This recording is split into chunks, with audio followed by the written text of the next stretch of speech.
What's up, tricksters and tricksetas, and welcome to another Tier 3 sub VOD review presented by our favorite all-time radiant coach, CHARLATAN Papito. Today we have a friend, Kakashi Sensei.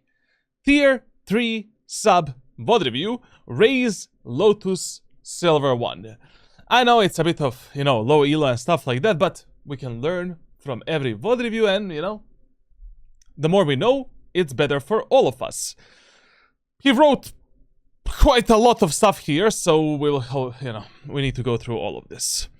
Hi Charlatan, I've been playing for 1 year. I quit the game a few times, but haven't given up. Valorant is like a casino, gambling with how the rank rating MMR system is set up. It's not a casino, it's just a EOMM.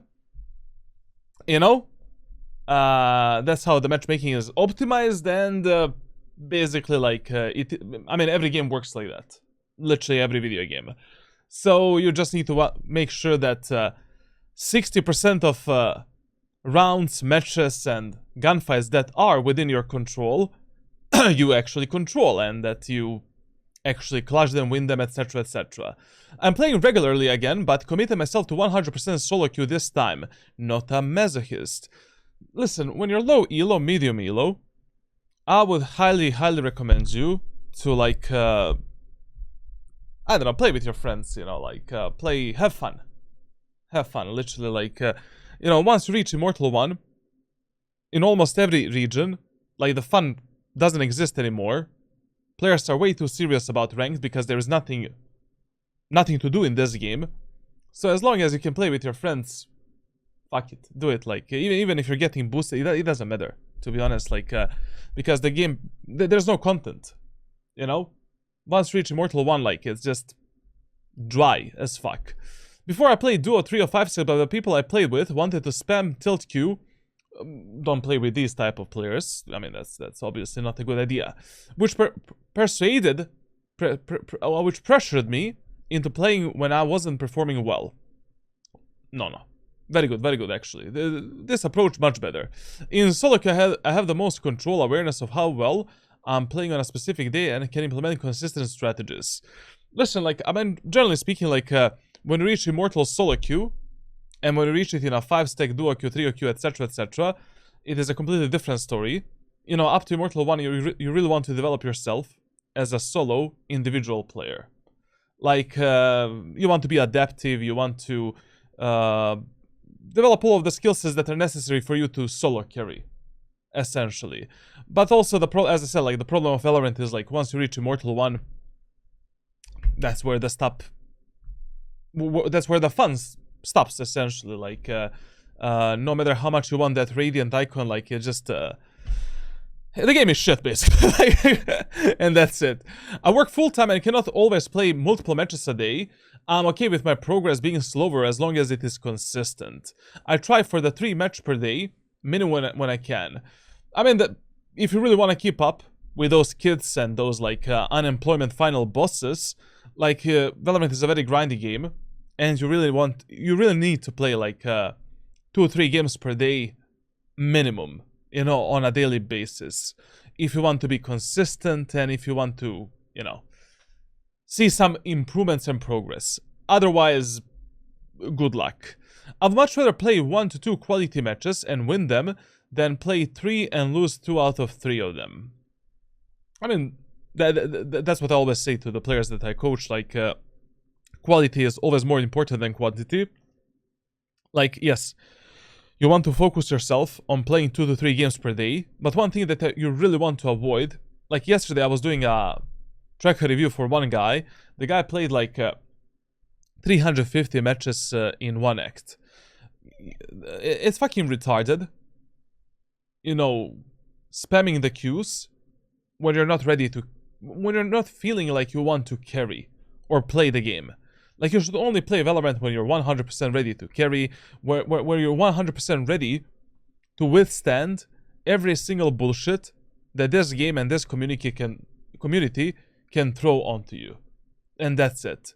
It is not worth playing Valorant when you're feeling, I don't know, whatever it is, you just want to be ready to play alone, carry alone, and that's it. When I only play 2 matches, should I still switch accounts each match? You don't need to do that. Well, if you're only playing 1 or 2 games, just make sure that you have a proper warm-up. Like, I don't know, around 15 to 30 minutes of something. I will try maybe to recommend you some kind of a warm-up based on what I see during this VOD review.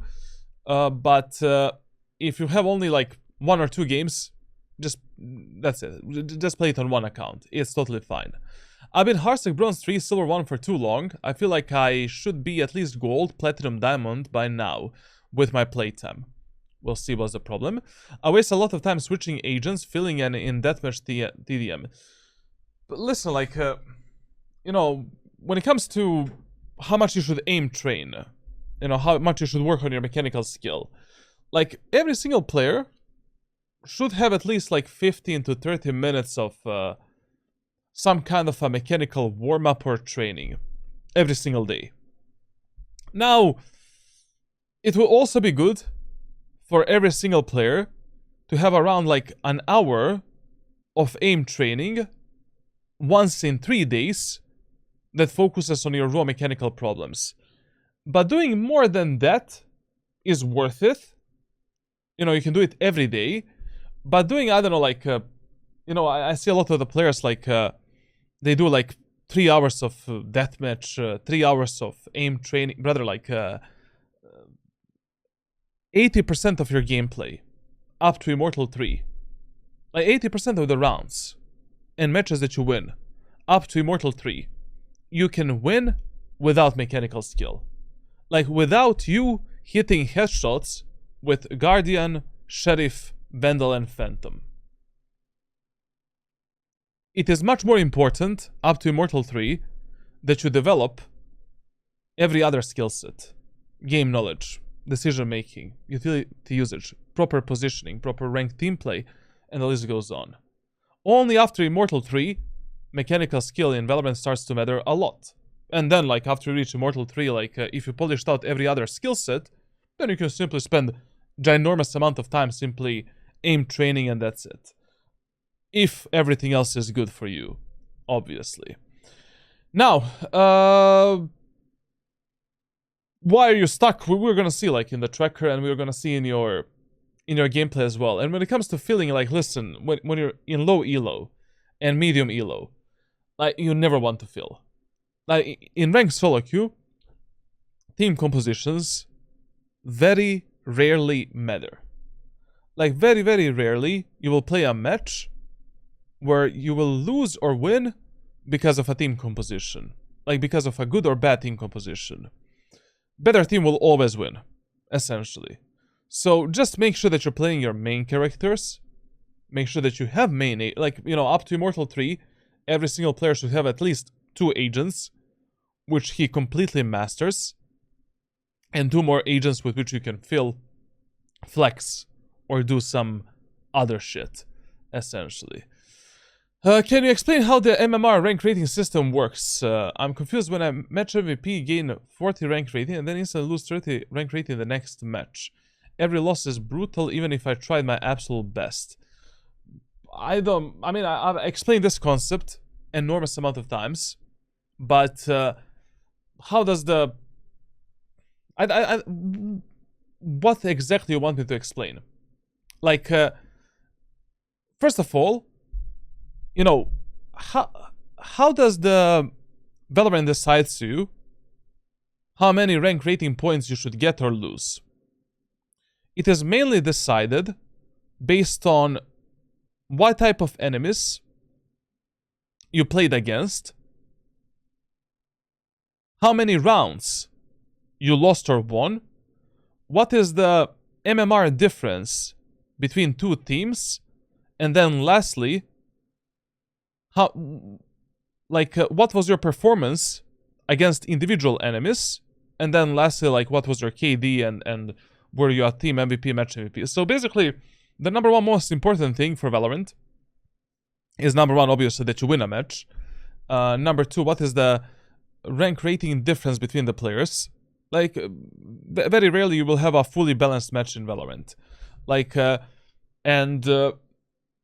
Valorant takes in account both your rank rating, actual rank, and hidden MMR.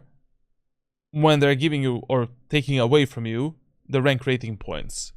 So, I mean, there's a lot of... Borderline is, you should not give a fuck. You know, from now on, like, literally, who gives a fuck? If you're serious about your Radiant grind, if you want to be a higher rank, nobody gives a fuck. Just follow the rules of the smart grind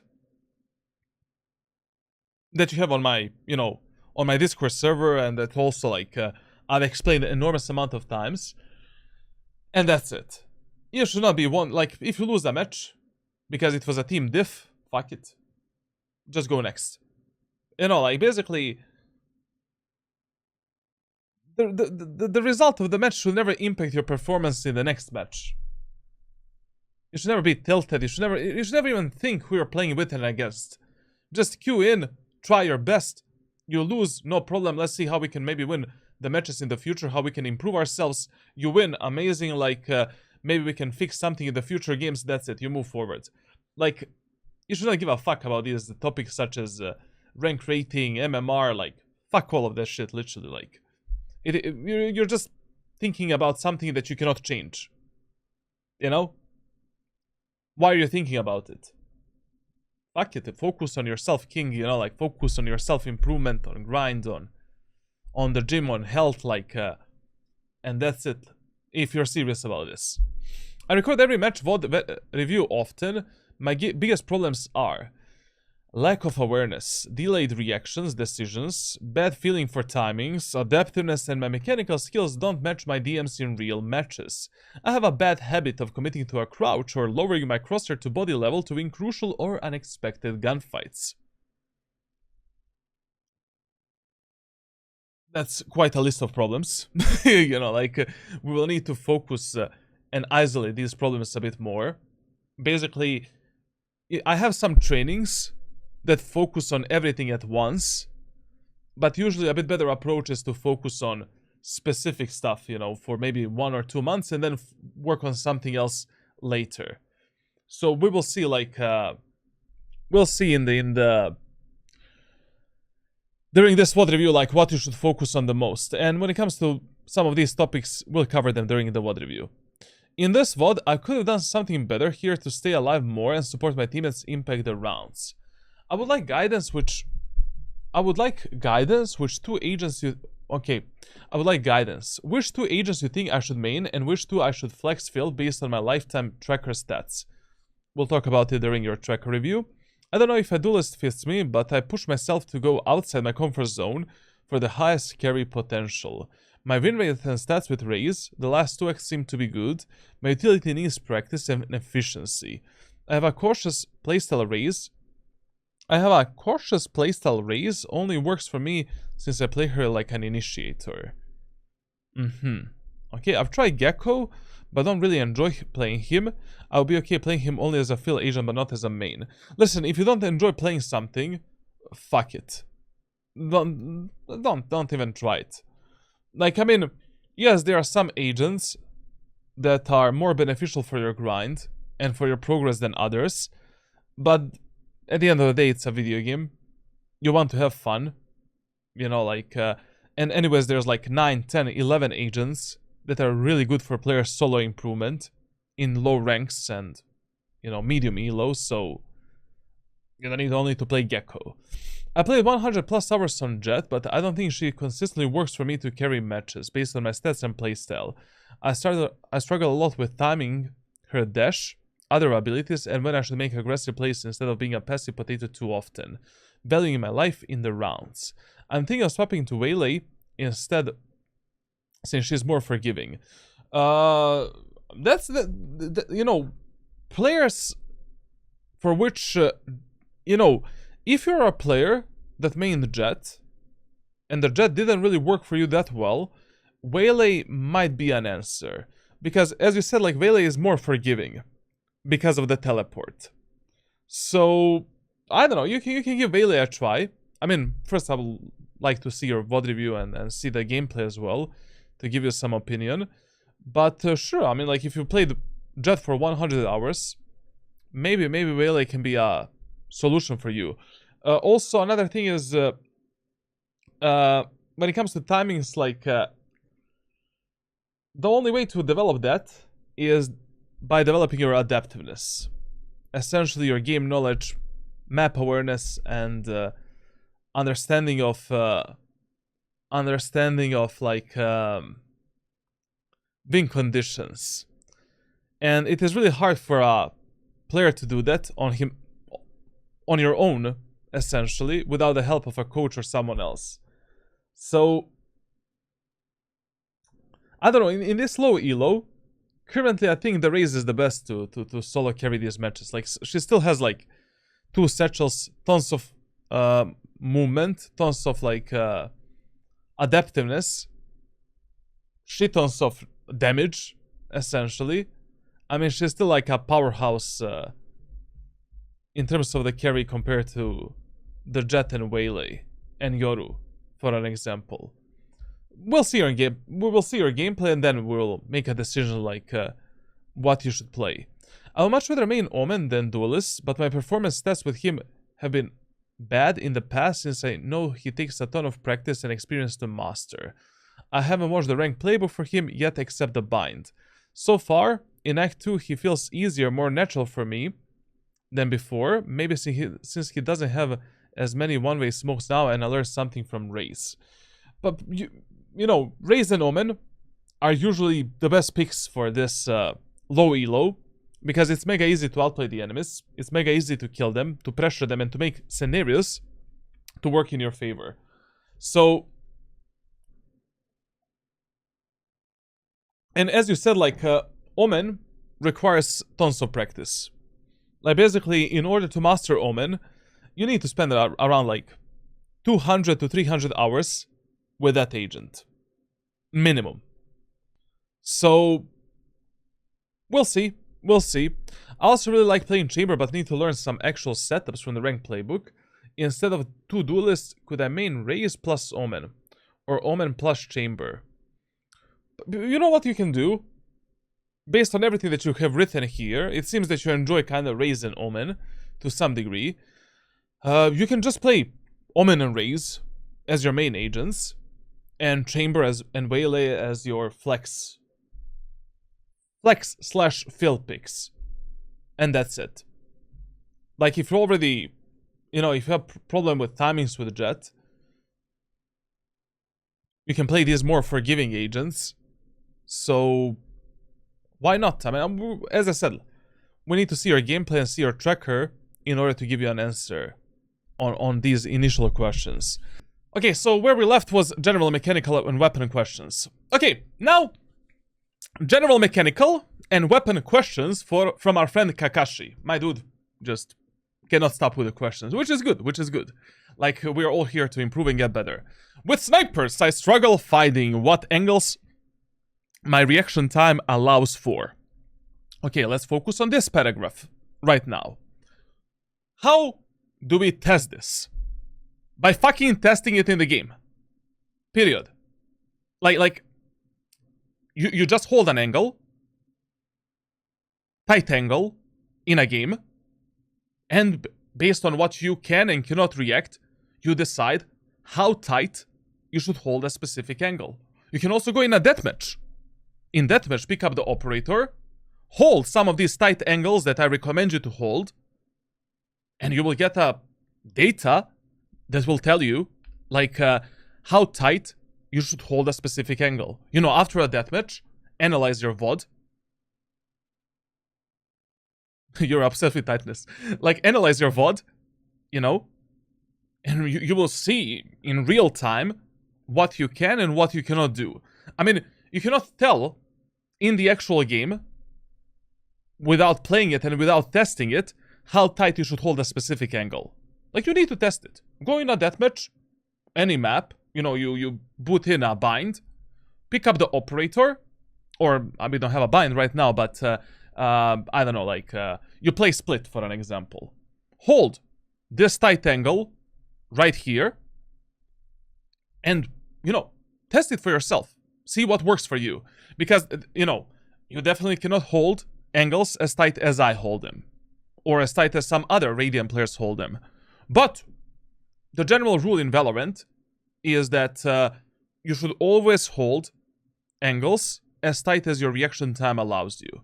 Especially if you're holding some kind of a common position, which is easily pre-fireable, and where enemies are gonna expect you. Because you don't want that fight to be your last fight.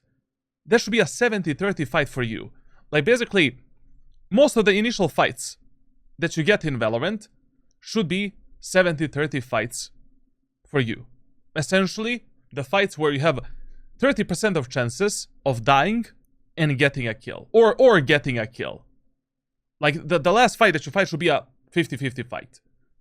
So, just go in a, we go in a maybe custom game with a friend, play a few death matches, and you will figure it out. Like, just record yourself and see what works for you. With the operator, enemies go past my crosshair by the time I shoot, and the enemy that swings kills me before I can escape sometimes. Reaction time training. Simple as that. Like, when you're using snipers in Valorant, the number one most important thing that you want to master is positioning. Like, you always want to make sure that you're positioned in a favorable way where even after you fire a shot, you're not essentially dead if you miss it. Second thing that is important is your raw reaction time. Like, basically, most of the times when you're using the snipers in Valorant, especially if you're holding the angles, you should just be able to click, left click, and take a kill. So how you place your crosshair is mega important.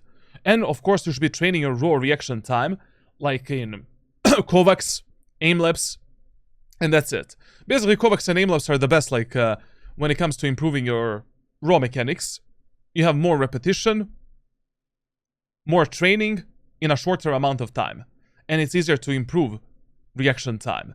But also, like, when you're holding the angles with snipers, generally, when you're holding angles in Valorant, it's very important, like, how you coordinate your crosshair with your positioning and with your eyes as well. Because, for an example, on a lot of the angles that you're holding in Valorant, your eyes should not be on your crosshair. Your eyes should be on the edge of the angle, observing the very first pixel of an enemy that is peeking you.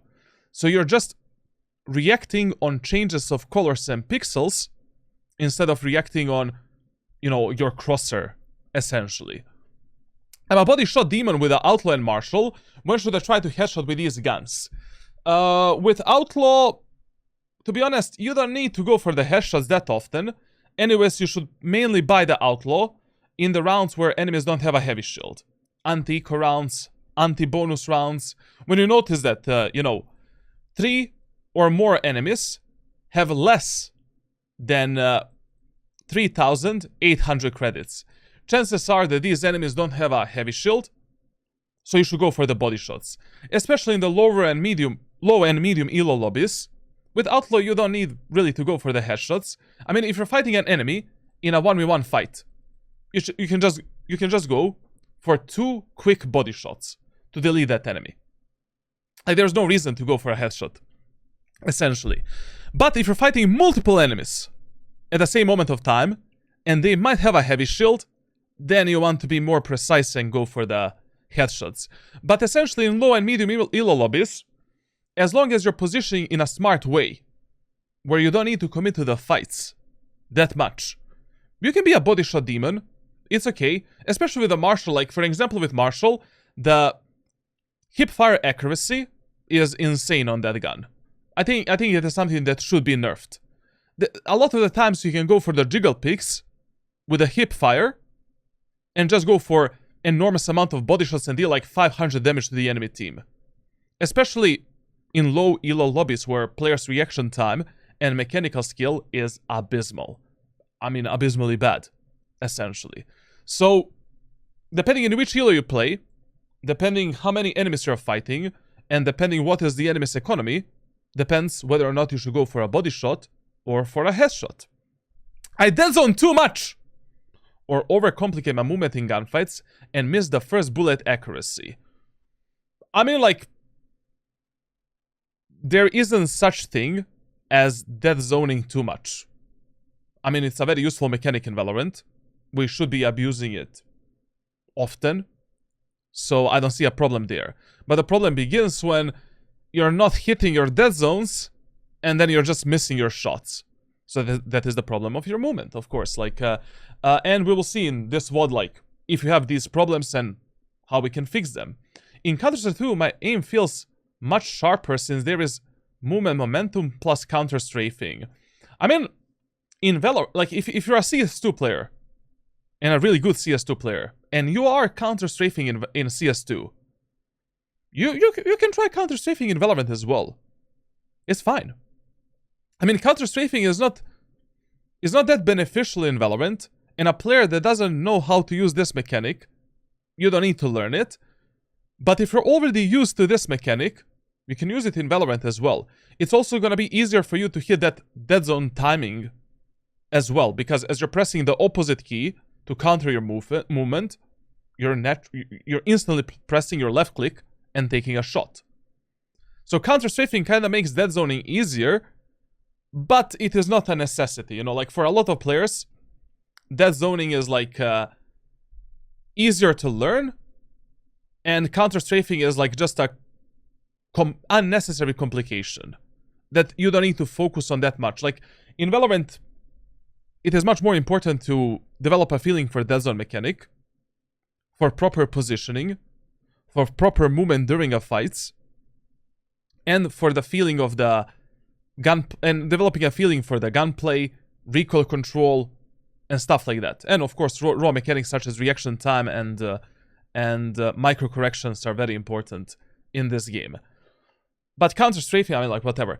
I don't know what to tell you about this problem. We need to see the gameplay. We need to see the examples. We'll try to focus on that during a VOD. I struggle maintaining head level in Valorant, I guess with your Crosshair, since it changes so much per map. Fracture Pearl were new for me last act, but I'm confused by the Crosshair placement on these maps more than others. A lot of deathmatch, custom server practice, and that's it. There are three guaranteed ways that are gonna fix your Crosshair placement in Valorant. Number one, training, deathmatch. During the deathmatch, you will get enormous amount of fights in the game, and you should just focus on the Crosshair placement. Fuck flicking, fuck everything, literally fuck everything else.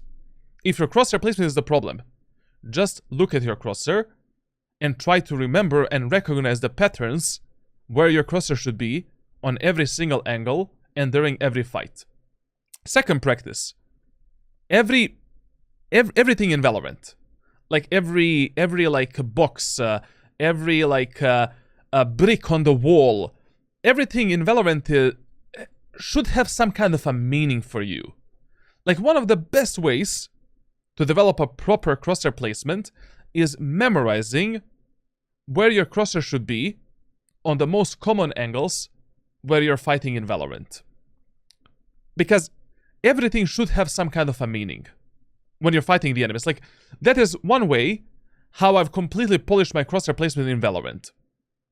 You know, of course, I went from Gold to Radiant in 3 weeks, and I come from Counter-Strike and PUBG and other games. I didn't have that many problems with Crosshair placement in this game. Obviously, I didn't start from the bottom.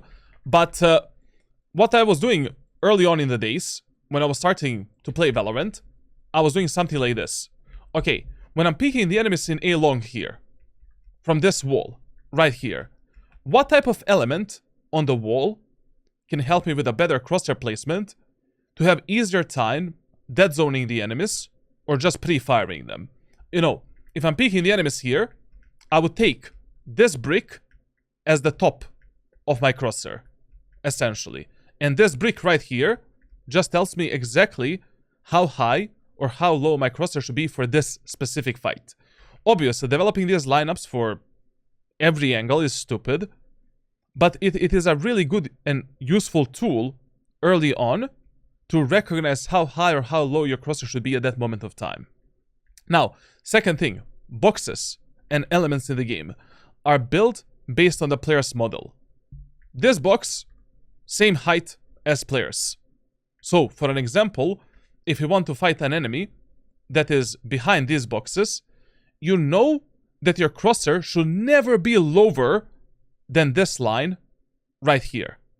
That is the lowest position on which we should place our crosshair.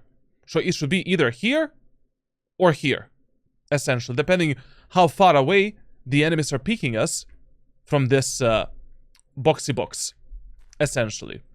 Then, these boxes on the side. Same thing. Like, model's head is exactly on this line right here. So when you're taking the space, you know, from A long, this is the highest position on which your crosshair should be at that moment of time. Why the highest? Because it cannot be higher than this. It can only be lower. If the enemies are peeking you from far away, you know, if an enemy is here, this is where his head is at that moment of time. So, in Valorant, at the end of the day, it is better if you have a problem of a higher crosshair placement rather than a lower crosshair placement. When you place your crosshair way too high, with a natural recoil control, you can maybe manage some of these bullets into the enemy's head. If you have a problem with a lower crosshair placement, well, that's a fucking problem. Because if your crosshair is always at the enemy's body, it is much harder to correct it, and much harder to also correct the recoil control once you start shooting at the targets. That's the second thing you can do. And the third thing that you can do for your crosshair placement is you boot up the custom game and you practice your crosshair placement with your friend. Essentially, like, you know, you play hide and seek with your friend. Or your friend is playing on a defender's side, holding some of these angles. You don't know exactly which angle, and you need to clear all of these angles with a proper crosshair placement. And you do a few rounds of this. Then your friends do a few rounds like that. And then both of you guys are improving at the same moment of time.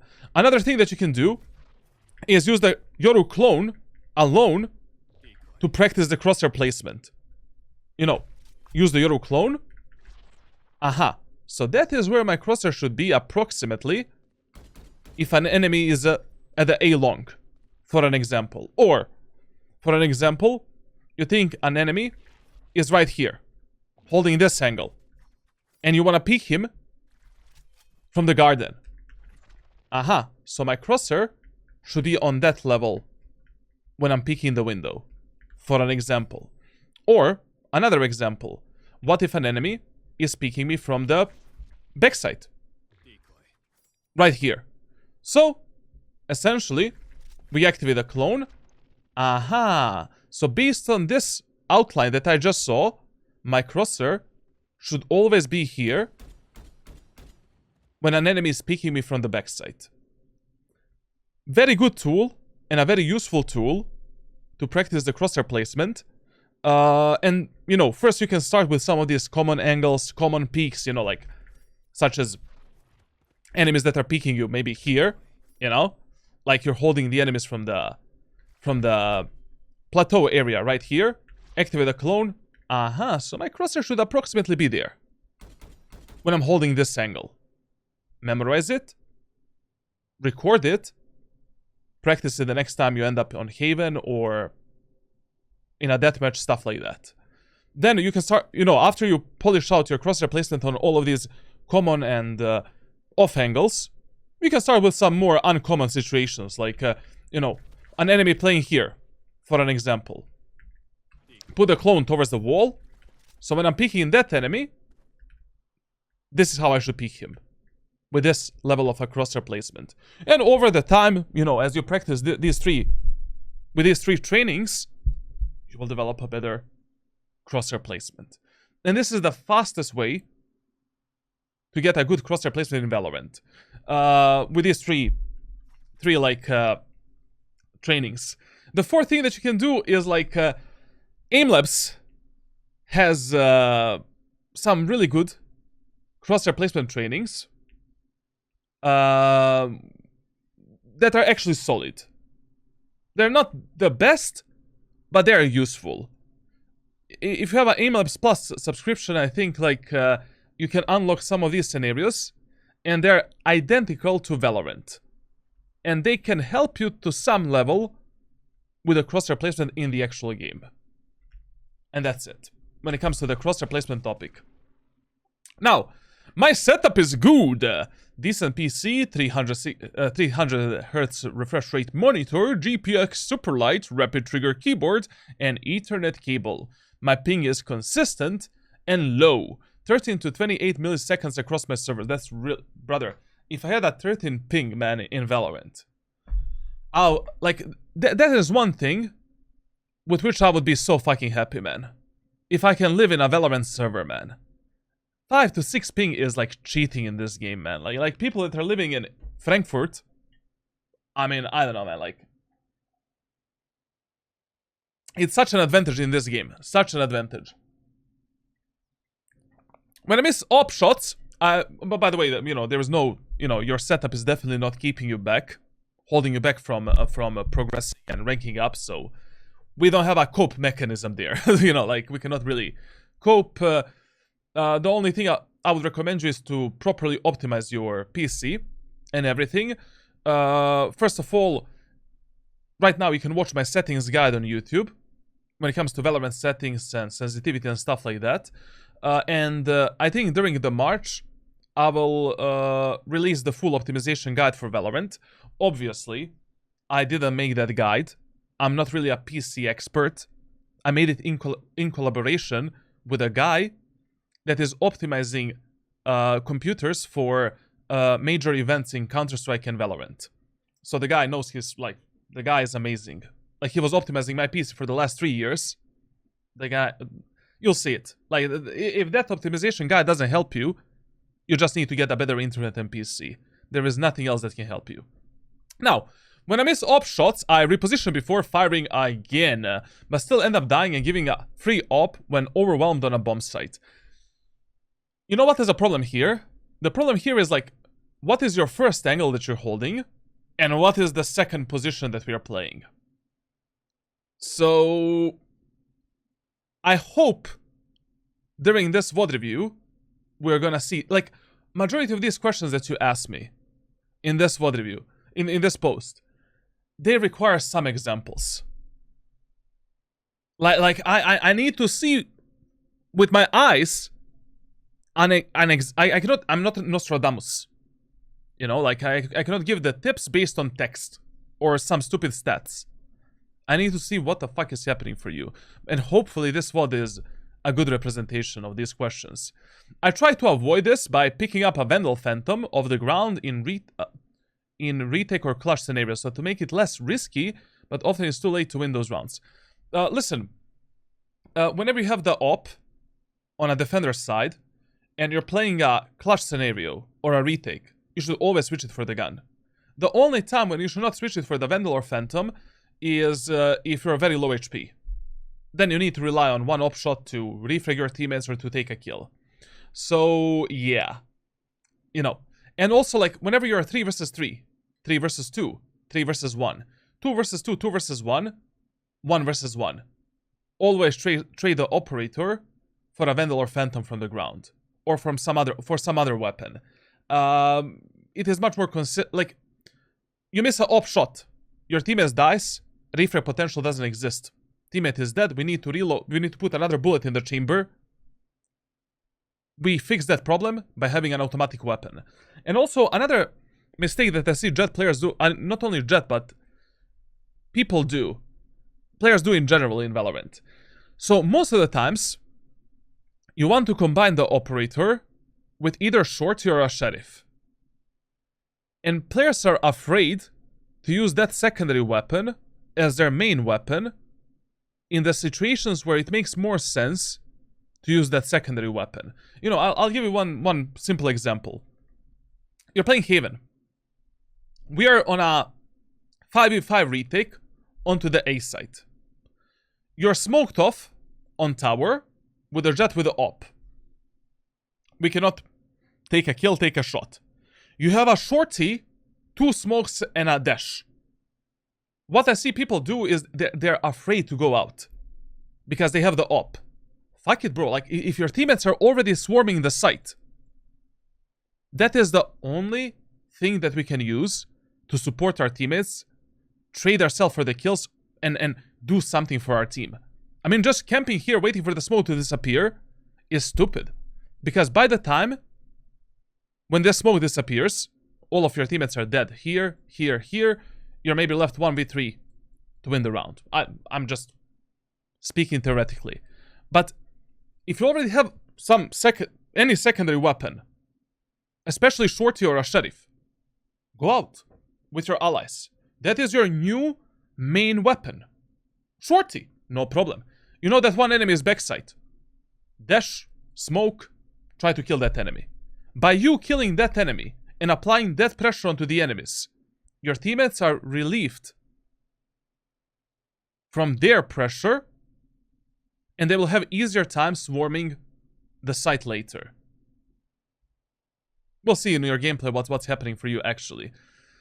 What are the best ways to perfect holding angles? To perfect holding angles with the snipers to maximize kill potential or avoid unneeded deaths with the op especially. As I said, like custom server training and deathmatch.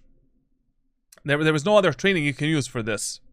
And of course, in ranked games, being punished, reviewing how you got punished and how we can avoid that punishment next time. A lot of the players in Valorant, like they never ever, like I guarantee you, 99% of players in Valorant that are crying, that they are stuck, they don't know how to improve.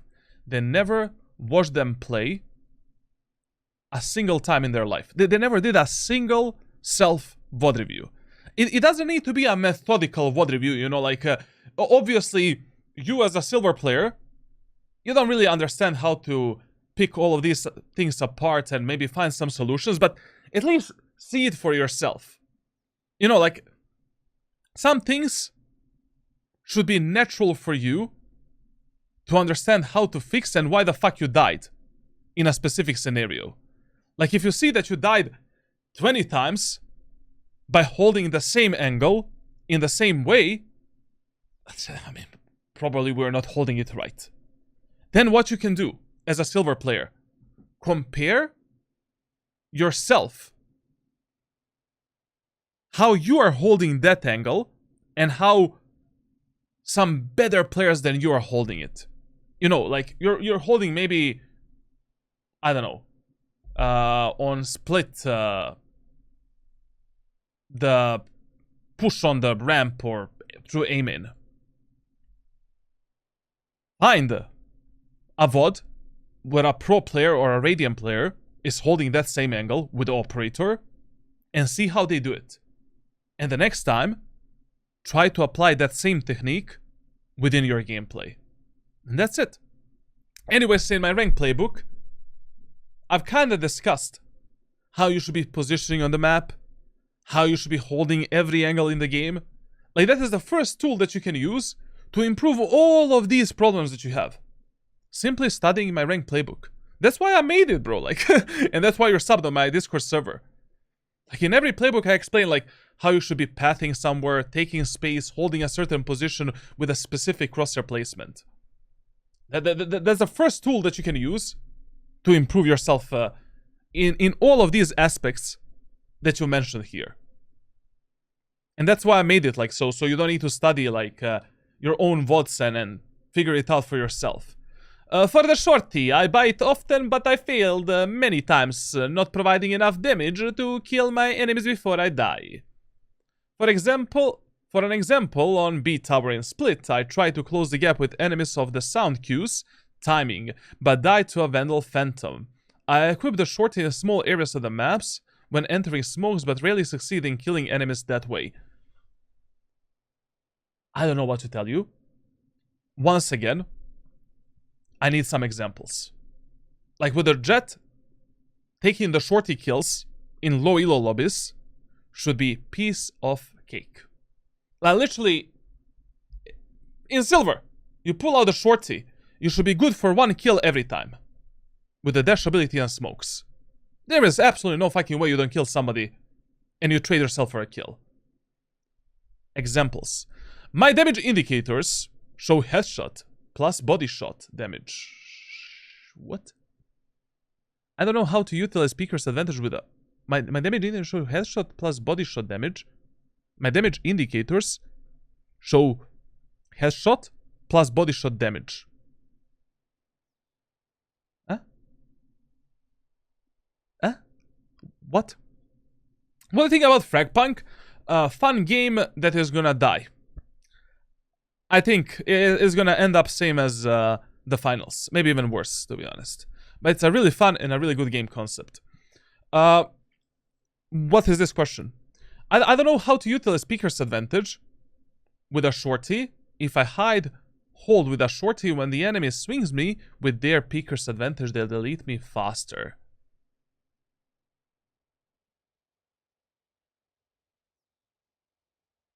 Last, how do I juggle guns for the classic plus shorty even in Satsuver?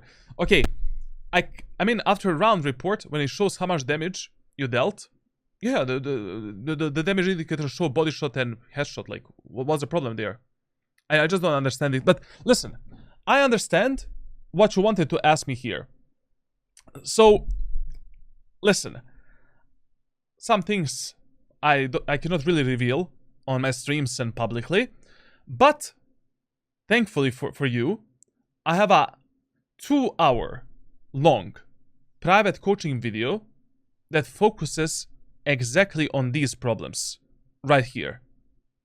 How to utilize specific weapons, how to counter Peeker's advantage, how to essentially be more efficient in Valorant when it comes to the gunplay, engagements, and fights.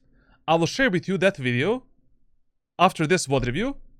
Watch it, tell me if it helped you, and ask me some additional questions. Okay? Because otherwise this VOD review is going to take us 5 years to complete. Juggling the weapons. Okay, that is an easy one. So, you want to do a classic shorty strategy in Ace Ubers. You start with a classic in the hands. So, throughout this whole time, you're holding the W key. So you're just running. Now, immediately as the round starts, you place your crosshair higher. With your drop key, pick up the shorty. With a drop key. Then, you drop the shorty again. And instantly, you're pressing the button number 2. You're pulling out the classic so that the knives don't come in your hands. And then, voila. With the 2 juggles, we're down here. So you're basically holding W key and spamming your drop key with a button number 2 to cancel the animation of the knife pullouts. So basically, this should look like this. Just 3 juggles, essentially. And place your crosshair a bit higher so that the weapon is propelled further. So essentially, if you do this, let's say for example, this is gonna take us a lot of time. But if you place your crosshair like this, bop, bop, bop. Simple as that. So I'm just holding W key, pressing my drop key to drop that weapon that I pick up, and spamming the number 2 so we don't have this animation of the knives. And that's it. Now, where are we, bro? I struggle the most to adapt my playstyle on the defender side in games where the enemy team or my own teammates are defaulting aggressively 24/7 or doing dumb shit like running, gunning with audience judges, etc. Basically, on defender side, especially with the Jett, one thing that should never happen to you is playing the same side 24/7. Anyways, if you're playing in low and medium elo lobbies in Valorant, there should never be a moment of time where you play the same site 12 fucking rounds in a row. In the first 4 rounds, you're always positioning based on the map that you're playing, based on our economy, based on enemy's economy, and based what makes more sense for a specific map and team compositions. I have fully explained this on every single map in the ranked playbook on my Discord server. Then, after the 4th round, you're asking yourself some questions. How much I can trust my teammates? How much I can trust my enemies? How much I can trust my teammates and what the fuck enemies are doing, actually. So, if you think you can trust your teammates, they're doing a proper job, they're not dying instantly, selling the space control, map control, numbers advantage, you can maybe fill in the positions that they are not playing. But if you lost majority of these first 4 rounds, and your teammates are poo-poo caca, fuck it. If you think that enemies will go C on Haven, and you have 4 teammates here, you're playing C side. And retake of A. Fuck, you need to gamble. Essentially. You don't want to start on A and play a 1v5 retake on the C side. Period.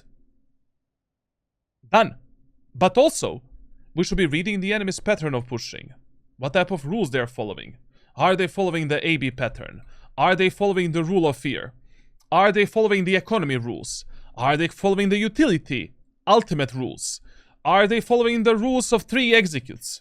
Like, there's around 10 to 20 rules that we follow on a defender's side to read the patterns from the enemy team. And in the first 4 rounds, that is the first thing that you're observing. What type of patterns enemies are following on the attacker's side, and what type of enemies I got in this specific match. Players in ranked solo queue, mega repetitive, mega easy to read, especially the players that are in between silver/gold all the way up to Immortal 2. Mega easy to read. Only the players in Immortal 3 and Radiant, Iron and Bronze, can be harder to read. Because their playstyles are quite similar. They don't give a fuck, they're just running, gunning, like, a difference between an Iron and a Radiant player, in terms of general gameplay, non-existent. Like, both are super aggressive. On both sides, you can get mentally disabled people. So, it's a conundrum of ranked solo queue that cannot be solved, essentially. But the most readable players in Valorant that are trying to play based on some kind of a structure, they saw some YouTube videos and stuff like that, are the players in between Silver and Immortal 2. That same problem we have in League of Legends as well. Like, in League, Platinum and Diamond players are like coaches, essentially. They're trying to construct something, they have some specific mindset, some playbook on which they're playing. They're not that deep, they're not that good, and they're easy to read, for an example. So, I don't know, I firmly believe that in silver gold lobbies, you can easily read the pattern of your enemies and position yourself good enough to counter them. We will see this during this VOD review. I mean, I'll explain everything during a VOD review anyways. Like, I'll show you how you should be thinking in Valorant. Most of the games I lose because of this, okay? My gameplay usually falls apart and it's not a good time. It feels like a giant deathmatch that makes no logical sense. Okay, that is something I didn't explain. So,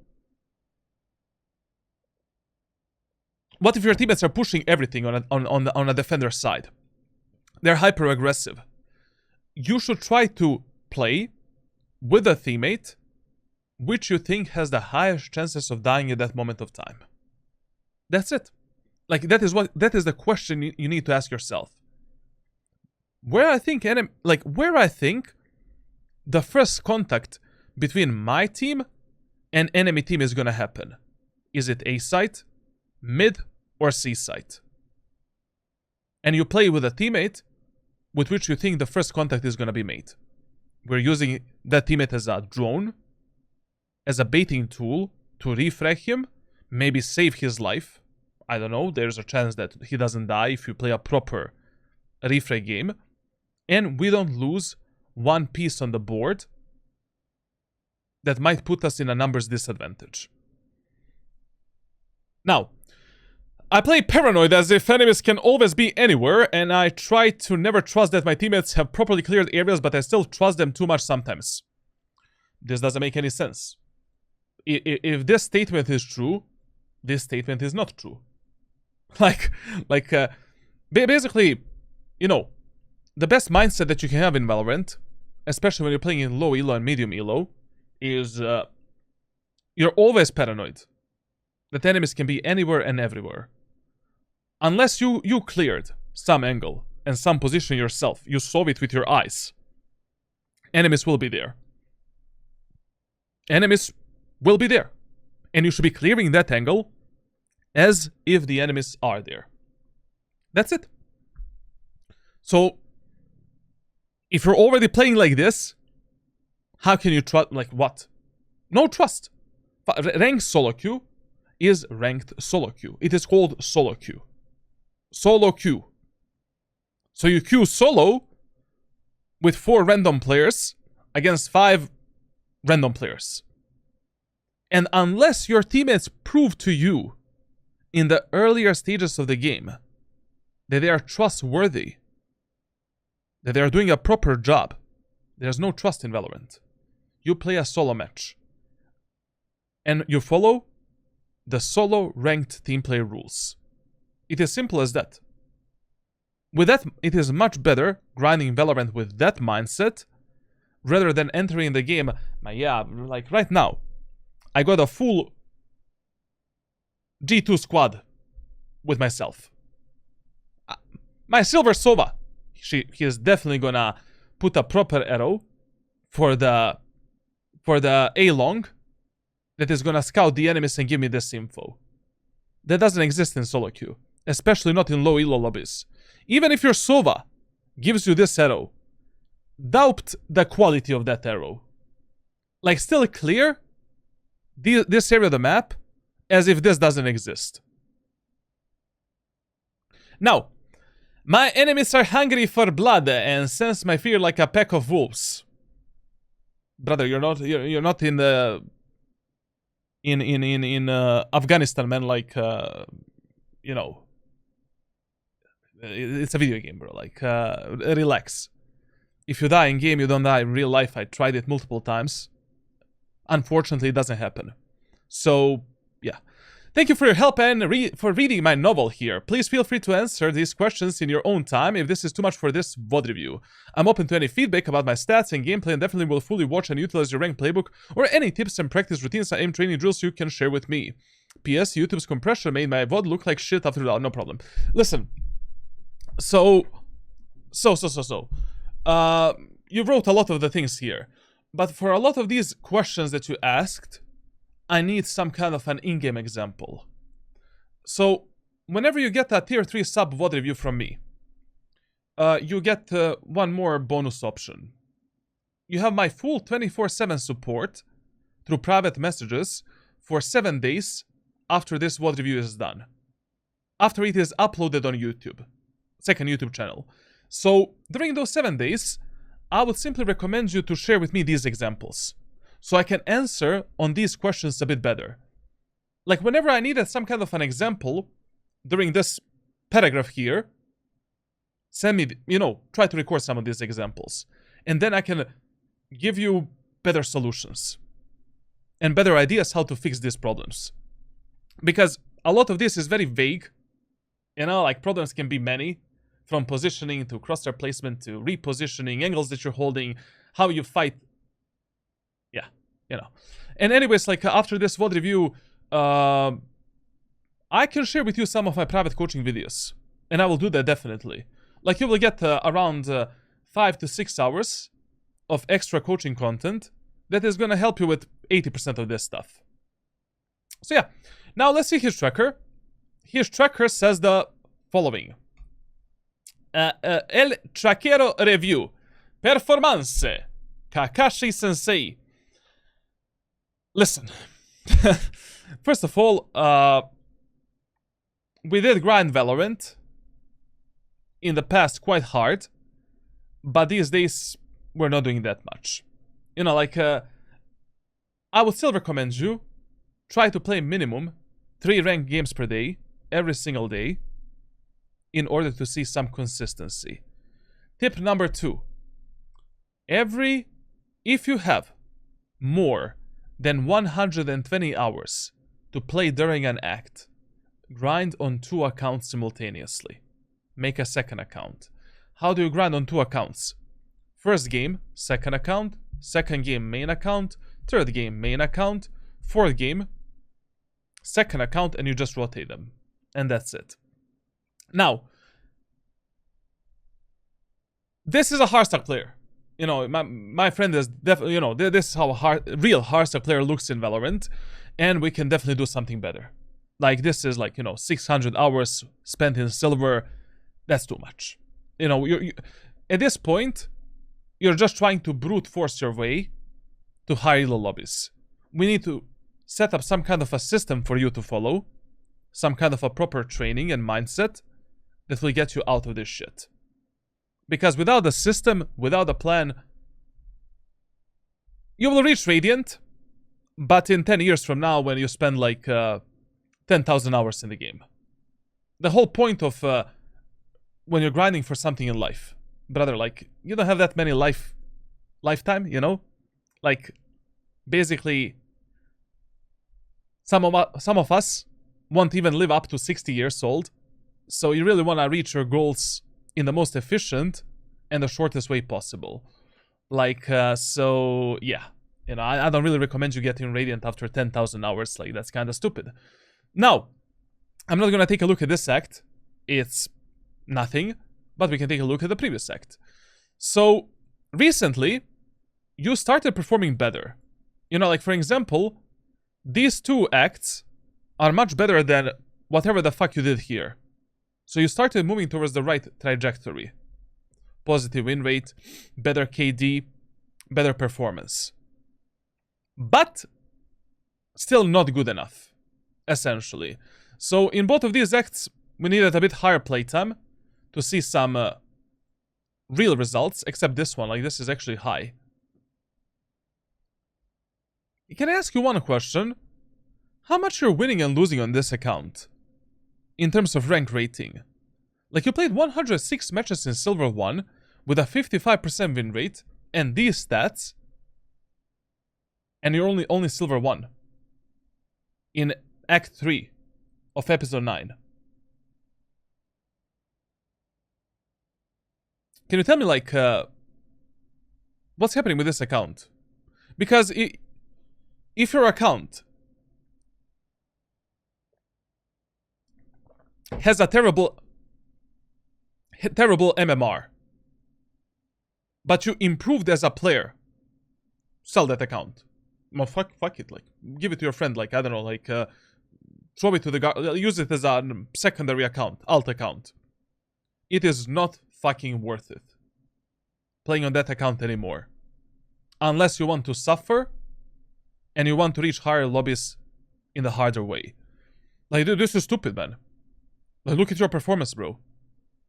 Well, this is horrible. Look at these stats, bro. Like, with these stats and with this win rate, you should be at least like Platinum 1. This is a joke, essentially. So give this account to someone else. I don't know, like, I mean, don't sell it like that's TOS and stuff like that, but make a second account.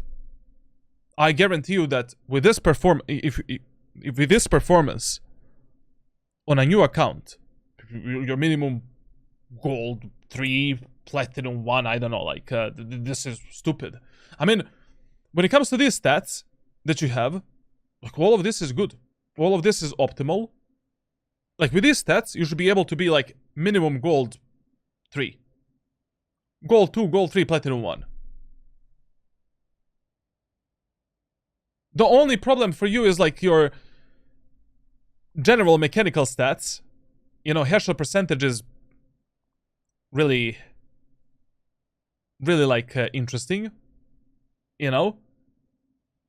And we need to work on our raw mechanics 100%. But everything else is mega good. Optimal. Clutch percentage, not that good, but better than 90% of players that I coach. Then, like, amount of last deaths, not that good. Can be better for this elo, but also not that bad. Attacker side, optimal. Defender side, optimal. Worse than attacker side. Like, definitely you have more problems on defense than on attack. And we need to focus on how the fuck you can fix it. Because in ranked solo queue, most of your games, you win or lose on a defender's side. Like, how you perform on defense is much more important than on attack. Because it is easier to counter the enemies and contribute to winning the rounds. But, yeah. I played against the Brimstone main with 1000 hours and 5% headshot bro was EU version of Stick Spree. General headshot percentage doesn't matter that much. You know, this stat right here is not that important. But, you know, when you see that a guy has a 90% headshot ratio on Vandal and Phantom, that is a bit of a problem. Like, this number here, no matter in which elo you play, should be minimum 25%. Like, that is the optimal minimum.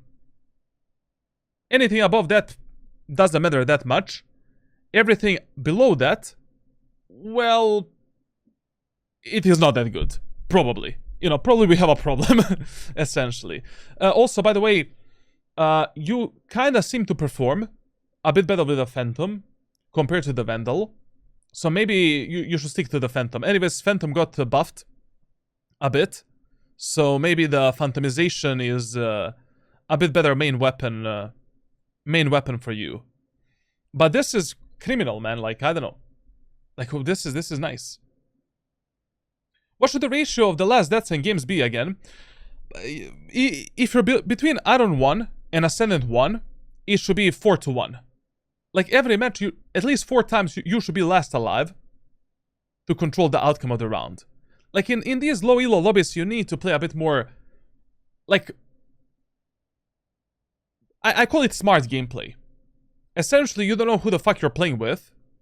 You need to play a bit more of a baiting type of shit, because anyways, your teammates will want to fight.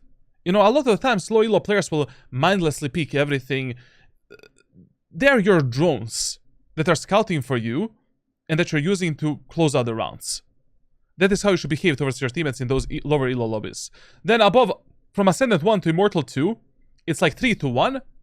And then above Immortal 3, it's like 2-1 is totally fine. I mean, even 1-1 is okay. I mean, like, you're playing in high elo lobbies, you can maybe trust your teammates a bit more than a average silver teammate, you know? I think part of it was since I quit the game and then the rank resets happened. Absolutely. Listen, avoid the sentence. I would recommend you to make a second account because this is just abysmal. Like, a few months ago, I coached one girl.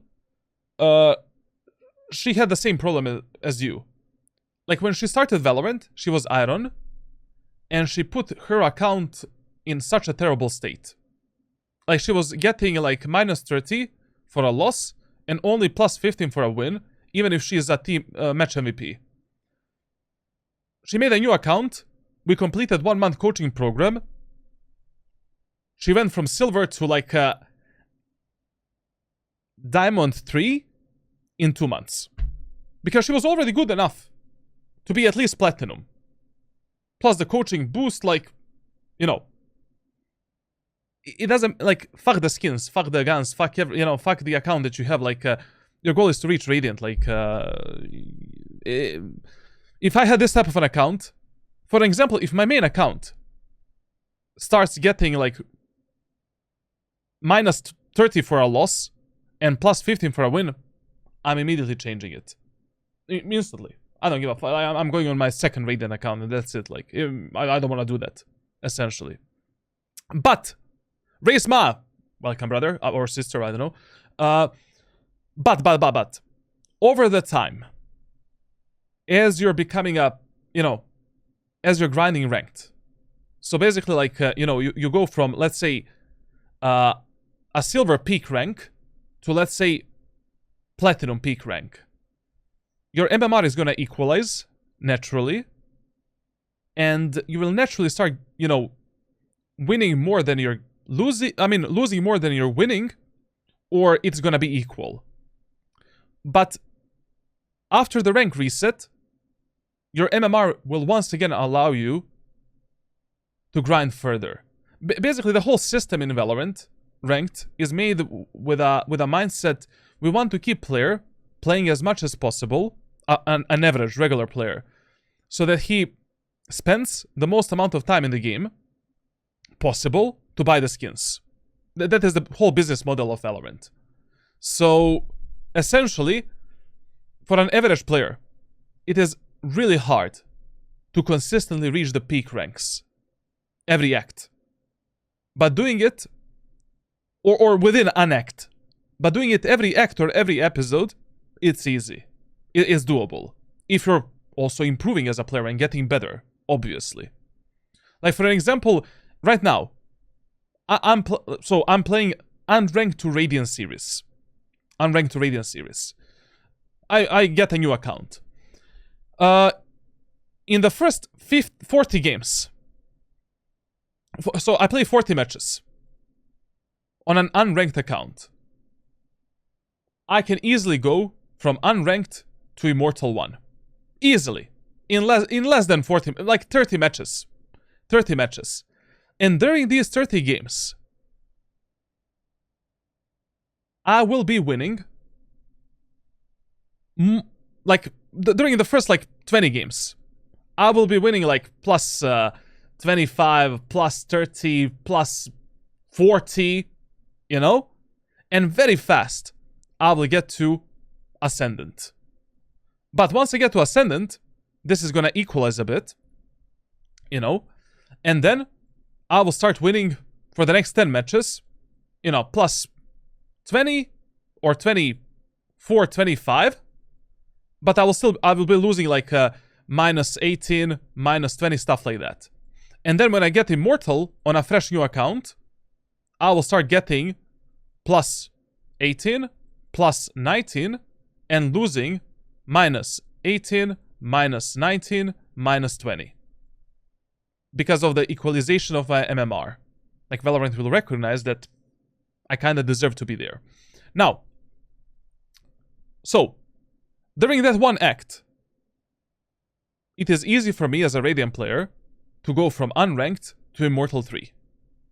But in order to go from Immortal 3 to Radiant, I need to have 70% win rate on a fresh new account in that specific act.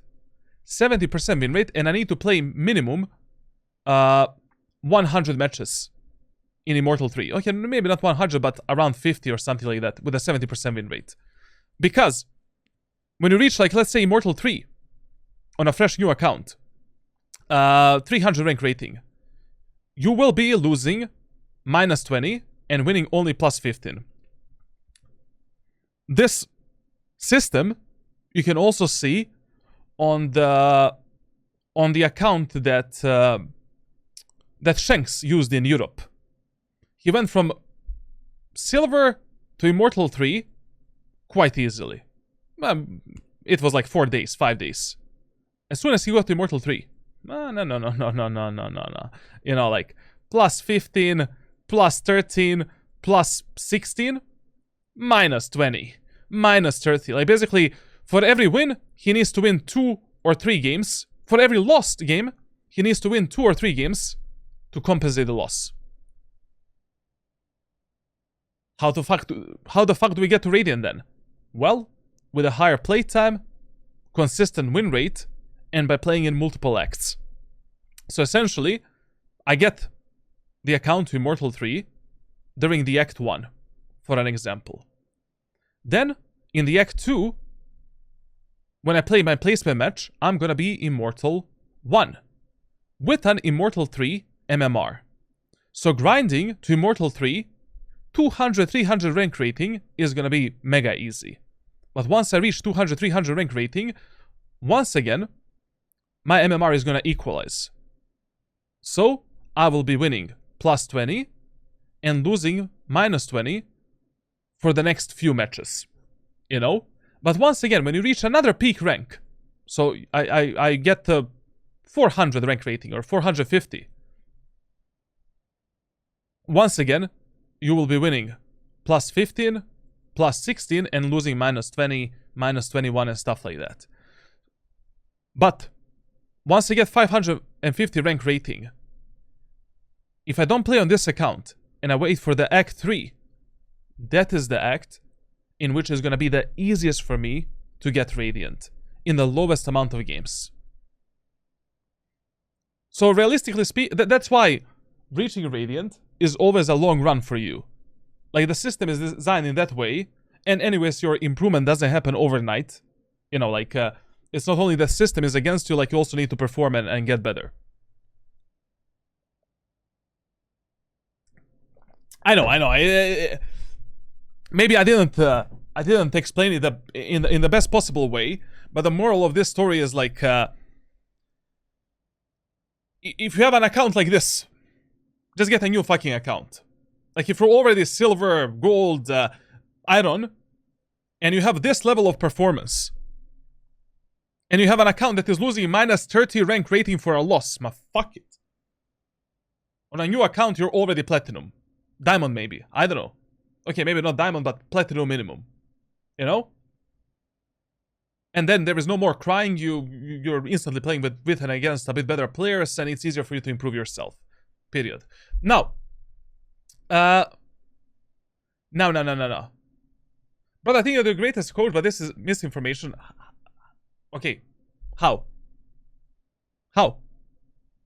Okay, let me find you the Shanks account. That is the best account I can find you right now.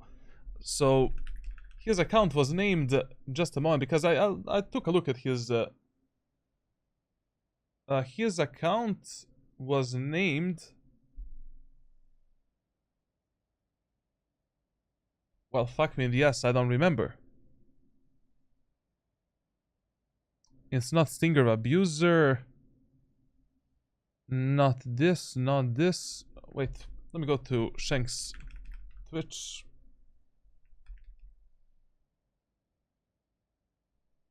Shanks Tracker EU. Shanks Peak? No?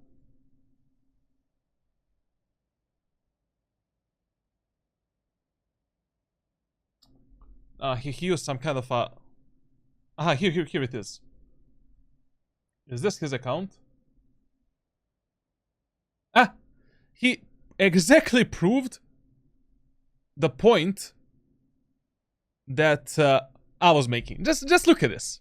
Just look at this, bro. Look at this shit. Look at this shit. Do you think an average platinum player can do this? Like, do you think this is doable? For an average platinum player. So for you to go, and oh, actually no, this account is Immortal 3, sorry, like, my mistake. It's not this account. This is episode 5, Act 1. Where the fuck is his new account, bro? So sorry, that's a misinformation. What is the name of his account, bro? Like, Shanks Europe Tracker, this is episode 5.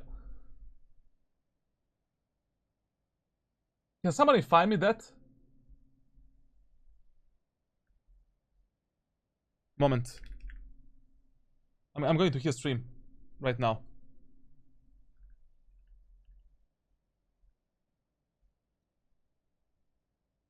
Followers only chat. Nah, the guys. Asking for it, huh? Nah, this is his NA account. Ah, Jesus Christ, bro, like I forgot to tracker.gg. Let me see what I searched lastly. Dirty Hubble.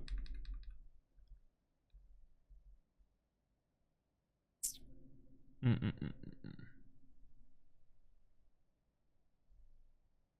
got a tracker link. What's the name? This is his.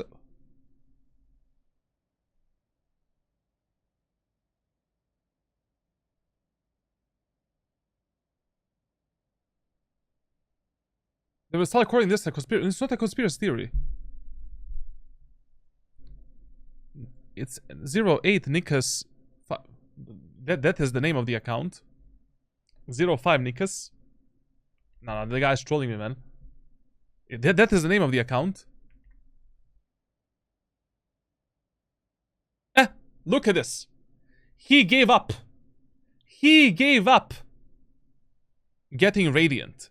So, with this account, Shanks started where? Look at this. He started all the way. I mean, this is mega fucking smurfing, but... so he started all the way in Silver 2. Silver 2 on this account.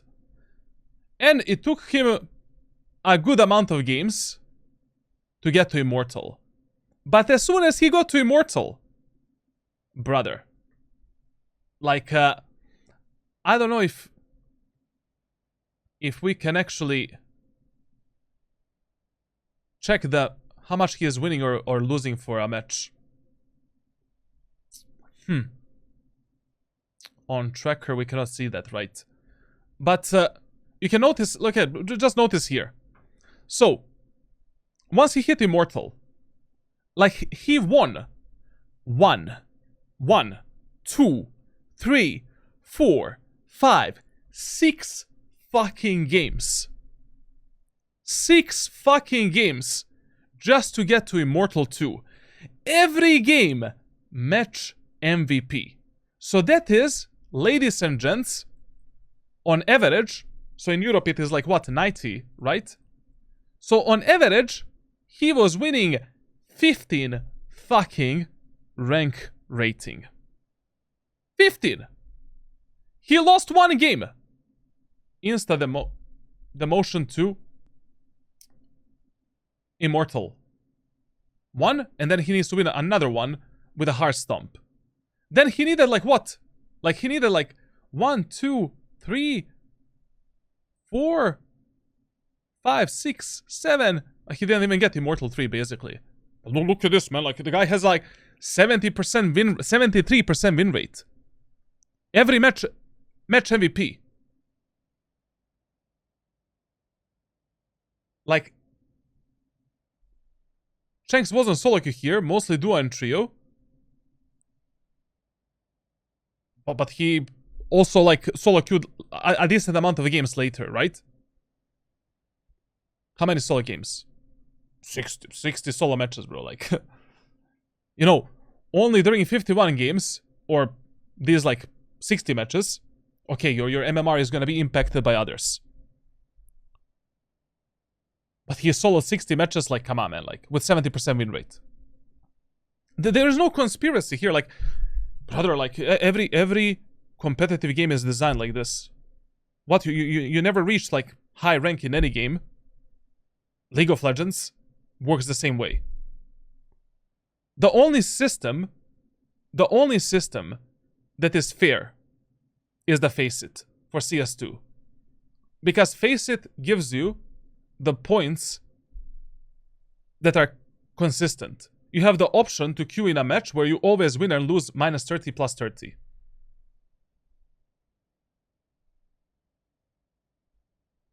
But even if we disregard, you know, let's pretend that he played every match, duo, trio, with Ascendant and Immortal friends. My brother played 124 matches. Every match MVP, 74% win rate. Do you think how you don't realize it? What's not you know, understandable here? How the system works.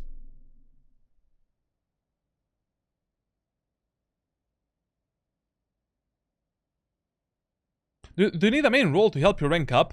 Or as a flex player it's doable? It is much better and easier if you pick 2 agents, master them completely up to Immortal 1, Immortal 3, and that's it. But pick the agents that suit your playstyle. Or you can have 2 main agents and 2 fill. If he is solo queue, he had have gone up faster. But I also no, it's not true. I also completed multiple Iron 1 to Radiant series. In every series, it took me enormous amount of games to reach Radiant. Enormous. Like when I was doing North America series, in 3 months, I played 400 games with a 60% win rate. All solo queue. 400 games in 6 months. Sorry, 3 acts. With a 60% win rate overall. And of course, I was also like, you know, that was in my prime when I was actually hitting match MVPs and team MVPs.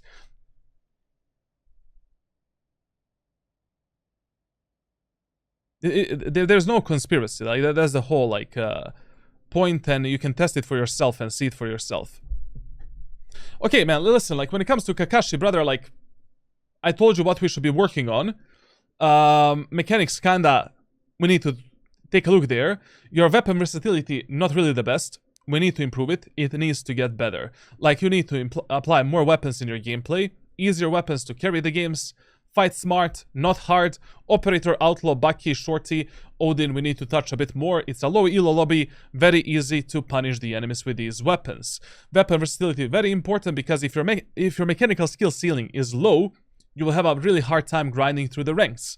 For an example, my mechanical skill ceiling is nowhere near Radiant, but I still managed to get Radiant 23 times. Why? Because I abuse every fucking little shit that this game gives me to get an advantage over the enemies, or to be on the equal level as an average Radiant player. If this game was only about the shooting, I would probably never reach Radiant in my fucking life. That's why this game is beautiful. Multiple playstyles, versatility, creativity. Creativity is kinda dying, so that's not a point anymore, but versatility, self-sustainability is still pretty high, and it is beautiful in this beautiful game. Now, when it comes to the agents that you play, if I was you, I don't see any problems here. Like Raze, Omen work really well for you. Maybe Jett is not really good for you right now, because with Jett you need to have a bit better timings and a bit better executes. She can be a bit harder to carry these low elo lobbies. You know, from Iron 1 to Gold 1, Raze and Omen are probably the easiest agents with which you can carry, and maybe some kind of an initiator such as Gecko, also Phoenix and agents like that. But Jett is definitely a very valuable and a good pick for you in the future, in your future development as a Valorant player. Overall, you know, based on your stats, I would recommend you to stick with the Raze and Omen as your main picks. Fade on some maps as a secondary pick or a fill, and the fourth pick is Jett, something that you should be working on for the development, for your overall development in the future as a player. Like, stop filling, you know, stop doing this bullshit here. Like, you don't want to do this to yourself.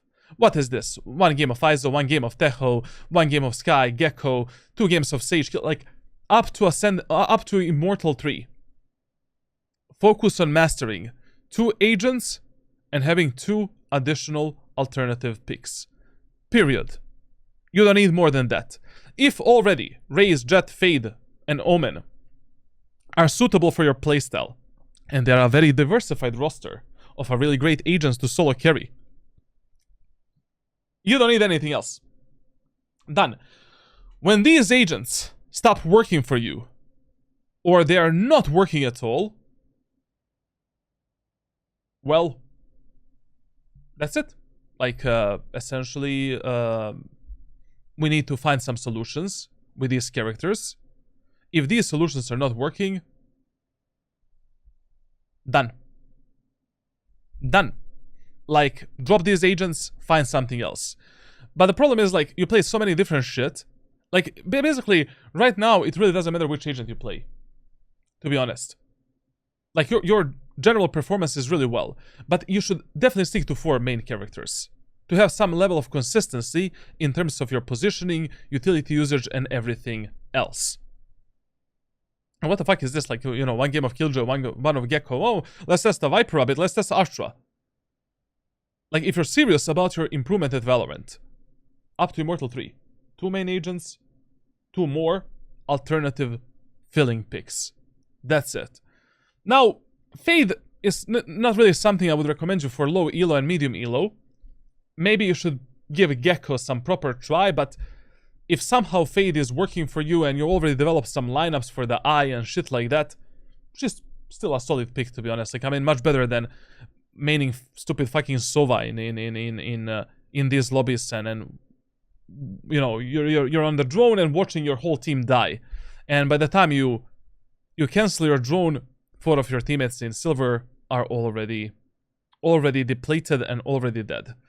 And to be honest, like, you know, your main characters should definitely be Raze and Omen, and alternative picks Fade and Jett. Another pick that you should maybe consider is Valet, but I'm not sold on that agent yet. And Clove is definitely going to be good for you because overall, as a player, you're much better in these lobbies than the enemies that you're fighting. Clove is much more simple than Omen, but Omen is much more beneficial in a long run if you master that agent. Like, basically, with Omen, you just need patience. Like, Omen requires, like, a minimum of 300 hours in order to master that agent, but the agent is going to put you in enormous amount of different scenarios where you always have some kind of a solution. The most versatile and self-sustainable agent in the game. And also you have my rank playbook where I explained every fucking setup with Omen that you should be using on every fucking map.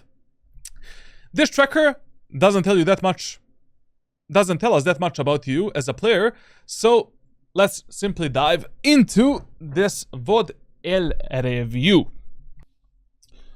Okay, now we are starting on defender side of Haven. TLDR. A site, your default site, number 1 priority. C site, number 2 priority. B site, number 3 priority. Haven is a slow rotation map. So basically, in the first 4 rounds, we want to rotate as fast as possible, left and right, and support our teammates on the first contact between enemies and them. So map control, throw that in a trash can. But starting from the 5th round, you need to start asking yourself what the fuck we should do. In the first 4 rounds, gather the information. How fast are the enemies pushing? What is their macro and micro playstyle? How are they positioning themselves? What does this utility means for the enemy team? For an example.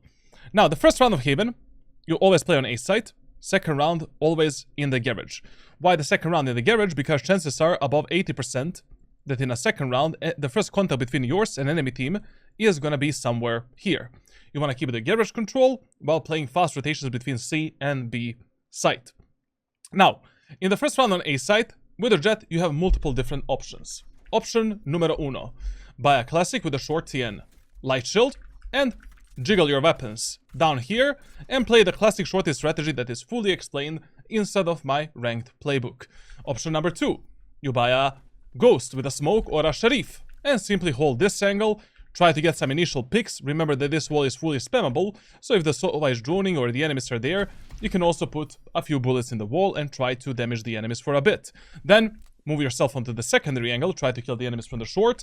Move yourself on the third angle, try to kill the enemies here, and then, as a last angle, you're basically using the backside with the dash ability to contest the enemies and play with your teammates on a refrag potential. Now, if the enemies are pushing B or C, you're playing a super fast rotation through the spawn, supporting your allies as fast as possible, and we are playing a normal refrag game, essentially. Now, whichever option you decide to use, it doesn't really matter. The best one is a classic pistol shorty in the A short area of the map, especially in the low elo lobbies. Now, if you don't have anyone to bait for you while you're using the classic pistol shorty, and enemies are droning you with a drone sky dog or something like that, you can play a bit more aggressive and go crazy and simply dash into the enemy's face here and try to kill them. Most of the times this guy is going to be fully straddled. He's not going to expect you. Easy kill for you in low elo. If no one is here, kill the Sova or whoever is droning there. Go back, pick up the classic pistol, focus on the enemies that are pushing the site from the long. Anyways, this whole strategy and multiple different scenarios are explained in the ranked playbook on my Discord server. So, let's see what our friend is gonna do. If you're already starting, I mean, you can play with a classic Leishland and 2 smokes. Even if you're starting A long, it's totally fine. Not that big of a deal. We don't have a sound. Revealing area. That arrow is exactly what we were talking about when we were reviewing your tracker and when we were reading your post on Discord. Fast rotations first round. Fast fucking rotations. We made a contact on C long, go there. We don't know how the enemies are gonna play. We don't know the enemy's macro and micro playstyle. It is not worth it to stay here anymore. And in the first round, don't lurk and don't go behind the enemies. Why? Because by the time that you're lurking and going behind the enemies, your teammates on the C side, well, they can die.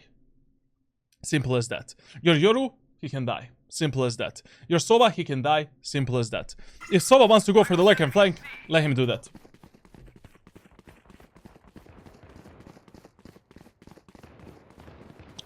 When you're rotating through the B side, please always play your Crosshair. Place your Crosshair for the B main area of the map and be ready for a fight. You should be pulling out your classic pistol here. Pew, pew, pew, pew, pew. Why? Because one enemy can be here. We don't know how the enemies are playing on a macro and micro playstyle. We don't know if any enemies are maybe lurking, flanking, or something like that. We need to be ready for this fight. If you had a classic pistol ready, maybe we would not be dead right now. You know? Be ready for these fights. Like, if you don't know how the enemies are playing on a micro and macro playstyle, you need to be ready for every single fucking fight on every angle where the enemies can be at that moment of time. No matter if your teammates were guarding or not guarding that position, we need to be ready for the enemies there. We should have cleared this area of the map with a full focus and mindset. Okay, I'm gonna like when I'm approaching this area of the map during this rotation, mentally and physically, I'm ready for this fight. I am expecting an enemy to be here.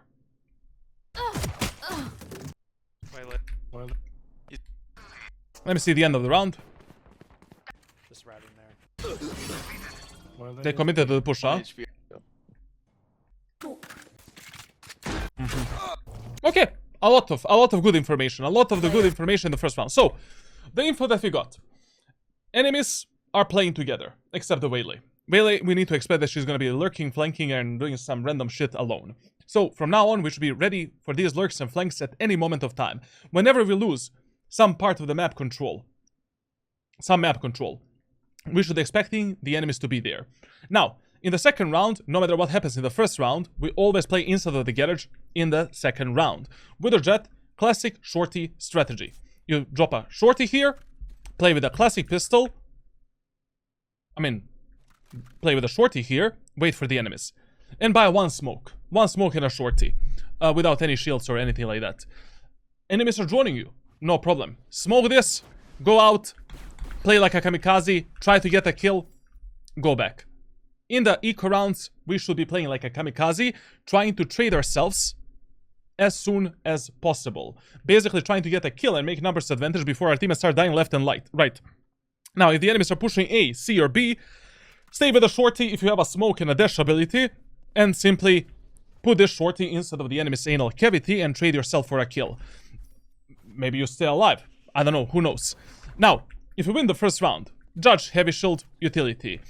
Stinger, heavy shield, utility. Outlaw, light shield, Legion shield, utility. Lock in the garage. Bulldog, heavy shield. But the best buy option for Jett in a second round, if you win the first round of Haven, is Stinger, heavy shield, and some utility. Why?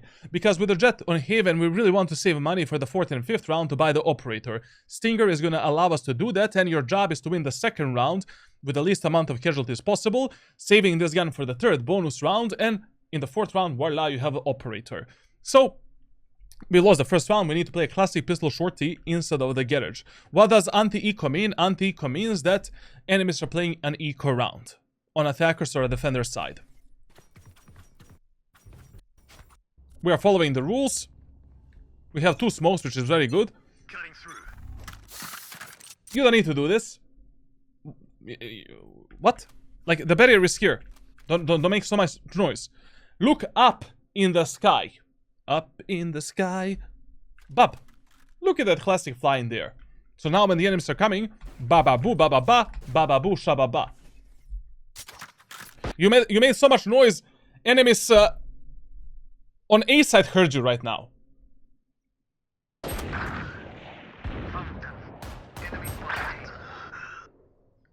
Okay, so from the second round, what we noticed, enemies played a default in the anti-eco round. That is another information that we should note down and expect in the future rounds. So we are collecting this info to have a proper plan to play the 5th round. When you're playing with the shotguns inside of the garage, you always want to play curved a bit. Essentially, this is how you hold the garage doors. It is going to be explained in the private coaching videos that I'm going to share with you, but this is the proper way to hold this angle with the shotguns. Or you can simply go in and out, strafe a bit with a silent step mechanic. Enemies are coming, bop, bop, take a kill, switch to the classic pistol that is here with a drop option, continue the fight. Or you can smoke yourself off, and with the dash ability, maybe contest the enemies a bit more aggressively, go back. This is a terrible way of holding the garage doors. What are we aiming for here? This is... we're gonna die if the enemies go through the garage. Enemy spotted C. Yeah. Okay. So, another very good information that we got right now. Waylay really likes to play alone. Really likes to play alone. So whenever we see Waylay on the map, we should not be really expecting the enemies to push there, starting from the next round. She is a lurker, flanker, solo player. She doesn't give a fuck about her teammates. So we should be expecting the enemies on the opposite part of the map. That is the only information that we can work with, and that information we need to note down into our small brains. Because we're all playing Valorant. Now we should definitely rotate. I mean, like, it's all over. And of course we should be by the way, this light shot that you bought here, no, never. Like, in a second round, you never buy a light shot with a shorty. Shorty, classic pistol, one smoke. That's all you need. What the fuck? What is this light shot, bro? Too many credits invested in this round. And in these eco rounds, you should go for the retakes with a shorty. And there is no fucking way for you to win this. No fucking way. Your job right now is just to trade yourself for as many kills as possible. Shorty is gonna allow you to do that. Dash into the enemy's face. Bop bop. 2 taps. You kill an enemy, you're gonna die. 2 ultimate points in your backpack. Plus 300 credits. Shorty paid for itself. We're playing a full buy round next. We're closer to our ultimate, and we damage the enemy's economy a bit for 1 kill. And we should rotate here, not through this area of the map, but through the spawn. Why are you going here? No reason to do this. Enemies are on A side right now. You know what I would do here is simply take this shorty, rotate through the spawn with my breach, go onto the tower, and from the tower go for a kamikaze play. You know, one enemy is playing at the backside, smoke, dash, take a kill. You're probably gonna die. It doesn't matter. It's an eco round anyways. We damage the enemy's economy. Done. Or smoke, dash, try to take a kill here. That's it.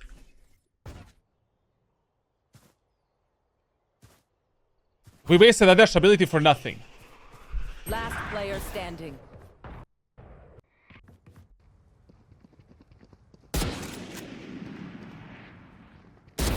Thirty seconds left. We did get a kill. Let me see something. When it comes to your mechanical problems and all of the problems that you mentioned in the post on Discord, we'll probably privately talk about everything. I'm gonna give you a private aim training routine. Don't worry. There's a fix for everything. 30 seconds left. What? They still didn't plan the spike. Holy shit, man. Imagine if you had a shorty right now, huh? Because these enemies are gonna push you on tower 100%. Like these silver gold, like gorillas, like these low elo goblins, like low elo and medium elo goblins. Like they don't see gold, they see fucking blood. Imagine if you had a shorty right now. An enemy is pushing you on tower, bop bop, kill with a shorty. 2 kills in the pocket. You pick up the gun from that enemy, maybe 3 kills in the pocket. The whole point of these eco rounds is to damage the enemy's economy, build up the ultimate points, and that's fucking it.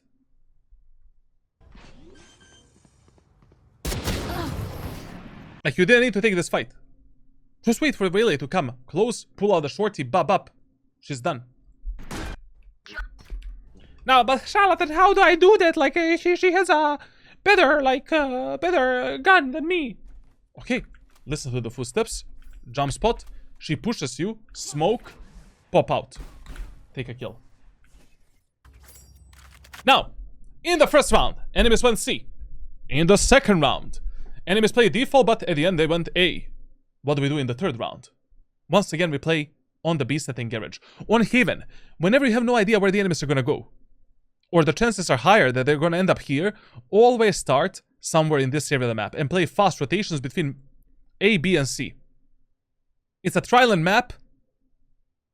We cannot risk enemies taking C set right now. You're starting on A, and then you're doing this rotation again. while your teammates are dying on the C site. Anyways, right now, what are enemies playing? Enemies are playing a bonus round. A bonus round. So, 80% of chances are that enemies will try to do something here. In an eco, halba, and bonus rounds. Start in the garage or on the B site and play fast rotations left and right. Also, another problem that we have here is how our Clove is positioned. I have no fucking idea what. Okay, she's using a judge. She's gonna play with the judge in that like window garage. So they're all playing passively, but the breach's positioning is mental, bro. Like starting here with the breach alone on the C site. You better pray to God that your Clove is gonna give you the smoke in the middle of the site. You need to tell her to do that. Scanning ahead. Listen, I don't want to talk about that. So when you're holding this A long, just hold it like this. You know, jiggle peek from the stairs in and out, or you can hold this tight angle. You're just holding it for the information. One tap, burst fire. Now with the dash ability, we can re-engage the enemies and try to get a kill. Don't dash into the enemy's face because you're gonna die. But after you take a fight, go back. Then we can reposition here on this off angle. Enemies are coming through short, surprise them, kill them. Enemies are coming here, surprise them, kill them. Then we can glide onto this off angle. Enemies are moving in from the long or short. Drop down with the knives out, another safe angle. Maybe you kill 2 enemies. You have a dash ability again. Engage the enemies with a dash ability, dash towards the CT, play with your allies. Repositioning with Jett is mega important. The first fight should never be your last fight. Period. There are so many different ways how you can take safe fights and fights that work in your favor. Or that are not that risky, at least. It is still the 3rd round. Fast fucking rotations. Yes, it's a slow rotation map, but we don't see enemies anywhere. And we hear them on the mid and in the C-long as well. I don't know who is this Clove. I don't know who is this Yoru. I don't know who is this Breach.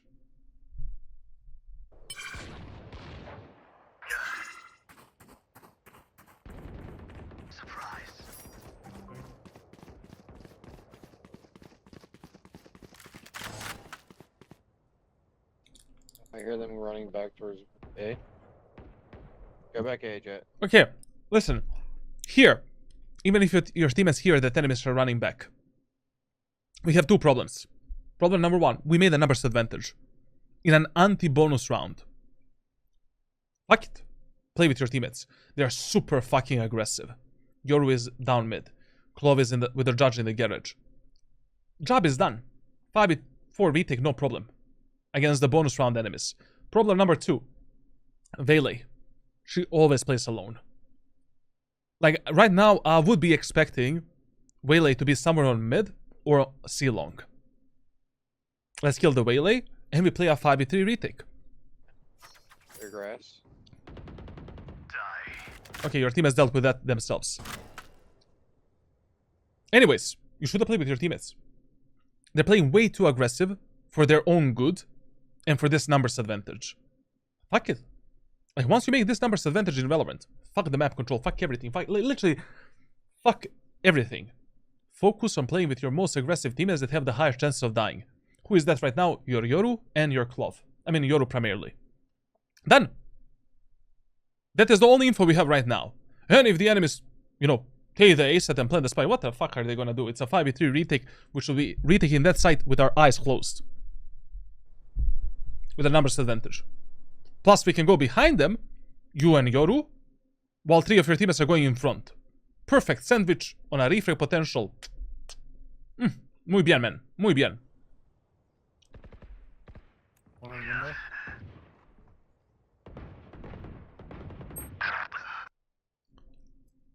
If you were mid, Yoru would not be dead.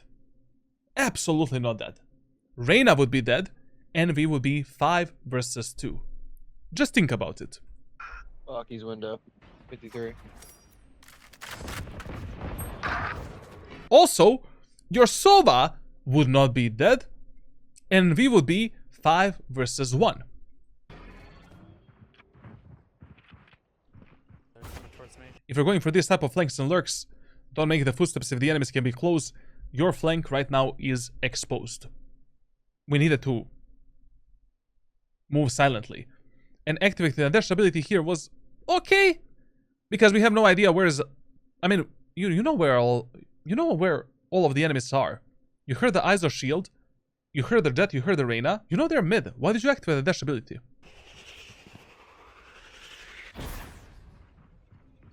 Watching here. Well, now we have a big problem. B is fully open. Fully open. So we need to make some kind of a move right now. We cannot get fucked by the enemies from behind from the A site. And also, only God knows what the Breach and Clove are gonna do. In these 3v3 scenarios, once again, one of your highest priorities is to connect with a teammate that you think has the highest chances of dying. Unless you have some other better win condition. But the enemy should have heard you in A short. Okay, now we need to clear the window. With a gun out, with a gun out, with a gun out. One enemy remaining. Okay, last. Oh my god, the Jett has the outline, we have a light shield.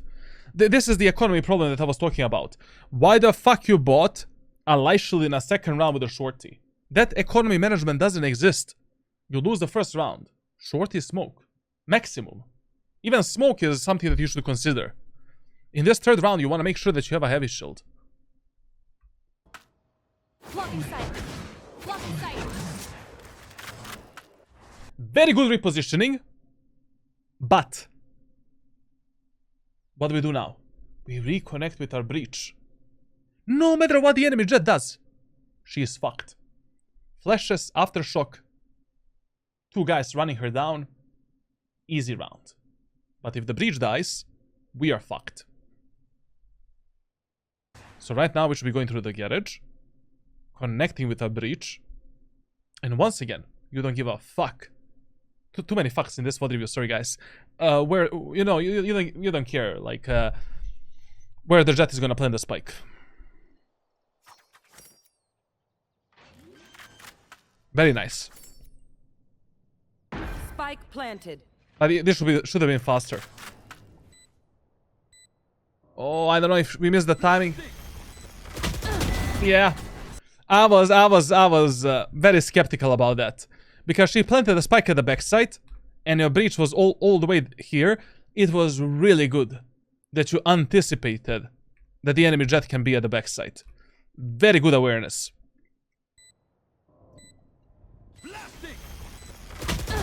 I mean, he didn't really anticipate that, like he just flicked, sorry guys, like. But you should have anticipated that.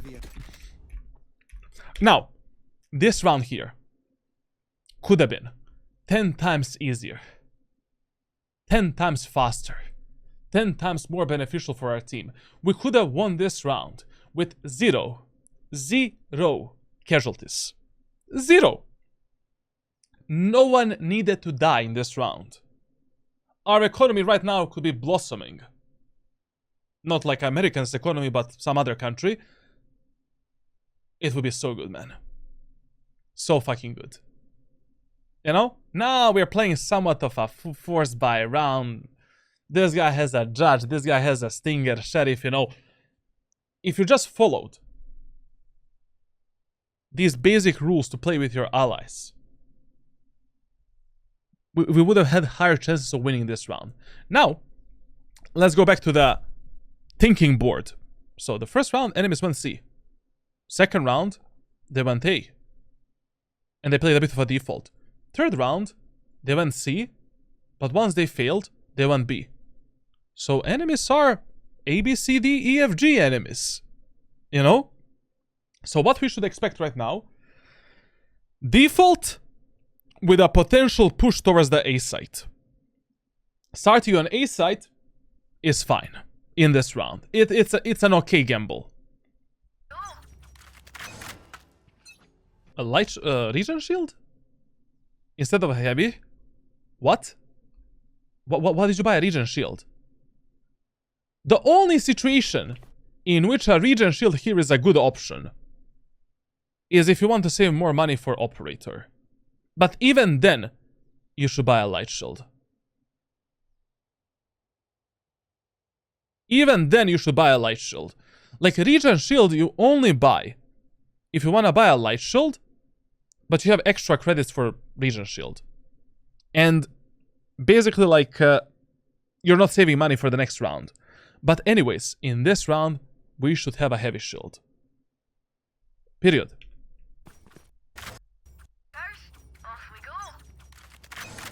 Brother, Phantom is more powerful than ever. More and more players are switching to Phantom. You don't want to die from that 140 dink. Crosshair placement on this angle, disgusting. It should be a bit lower. And on this spot, you can fix it a bit. Also, generally, how you're holding this angle, it can be a bit better. What the fuck happened there, man? When did the Jett cross? Aha, you saw the Jett there. I mean, if you saw the Jett here, you should have swung with the dash ability. Very good that you took that fight. Muy bien. You have a dash ability. And also, the activation of your dash ability was really nice. 3 bullets, 4 bullets. They started flying around like, you know, in a different pattern. Very nice. But what do we do now? We're low HP. Our Yoru is aggressive in A short. In this type of scenario, always reconnect and play with your ally on the opposite end of that site. Fuck it. Let the enemies have the A long. First of all, they're never going to expect both of you coming through short because they already killed the Sova. And second of all, like, it's better to play a raw refrag game, especially when you're low HP, because taking any 50-50 fight right now is a Sudoku move. Spike down A. Brr. What are you doing? Who do you plan to fight right now? With 33 health points. Enemies know your location. Enemies are anticipating you right now. They are scared of you in this area of the map. They're gonna clear it more methodically with a mindset to fight. You don't have any off angle. You don't have a dash ability available.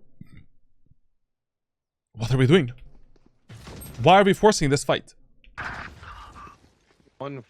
Imagine if you rotated towards your Yoru in short. We could have used the Yoru as a bait to take another kill and reset our dash ability. So basically Yoru is playing here. Like this. 2 options. We can bait for Yoru from this angle. I mean, they're never gonna expect him there if they see you there as well. A few base shots, Yoru takes a kill, or we take a fight together. Or we can bait the shit out of our Yoru, and on his contact, we swing out and take an easy kill. Reset the dash ability, enemies are pushing through long, activate the dash ability again, stay for 1 bullet or 2 bullets, maybe you get another kill. Repositioning this round, 0 fucking points. 140 short. On blue. Now also we have a problem here, like, we cannot stay on this angle, man. Like, I mean, you're playing one and done angle with 33 health points.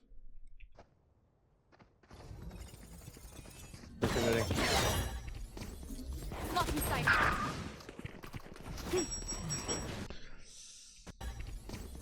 Listen, that first smoke was okay, Blocking sight. but that's, I don't know. I mean, this whole round, you played terribly wrong after you got a Jett kill. Like, you need to think fast. You know, after you take a kill in Valorant, you need to ask yourself, what is my next win condition to take another kill? If you already have a teammate that is close, and it is definitely gonna fight the enemies, fight with that teammate. Period. Especially if you're low HP. And especially if that teammate is stuck somewhere where he cannot play, you know, he cannot escape, essentially. At the end of the day, even if you did something like this, it would have been better. Like, after you dashed away, after that kill,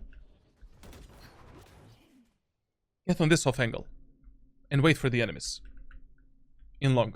You know, abuse more of these off angles to fight the enemies. Why are you on the lower ground? For God's sake, you're playing Jett, man. You're not playing Sage. I mean, even Sage players are not on the lower ground. They boost themselves with the wall. And here, like, when we were getting pushed by the enemies from 2 different angles, you needed to move all the way into the A long. So we can isolate some more favorable fights. You have a sage wall right here. Yes, I know that anyone can be behind that wall. But maybe we can isolate some 1v1 fight before the enemy's pinches. Then we can move behind the wall maybe, you know, use it as a cover to isolate the fights with the enemies. Staying here and fighting the enemies there and there with 33 HP. I mean, you need to be Jesus Christ to win that duel. Like, you need to be Demon 1, Prime Demon 1 to win this. Even in this goal lobby. Even these goal players are gonna, you know, one shot will randomly go into your body.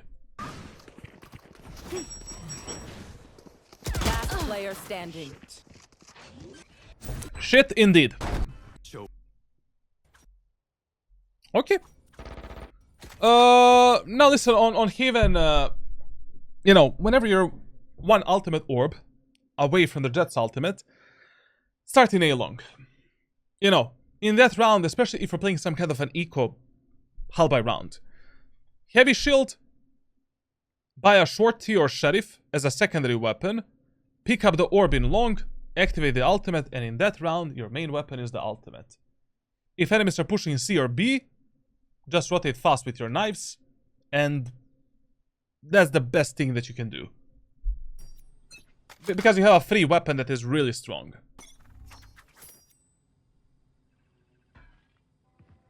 And but of course, in this round, we are expecting the enemies to push either B or C. The only reason why I would have started on A side is to pick up this orb and then rotate immediately somewhere else. Some mid. Careful. Garage. Too long. I don't know why you activate dash ability here. You know, like, I mean, if you already have a dash ability and Stinger, for an example on the B side, play on this angle here, wait for the enemies to start moving in, activate a dash ability, delete one enemy from the existence, dash at the backside, use the smoke as a cover, you can reposition yourself, or through the smoke, maybe you can re-aggress the enemies, because it's an equal round, hull by round, and maybe we can take another kill, make a numbers advantage for our team. So they have easier time winning this round.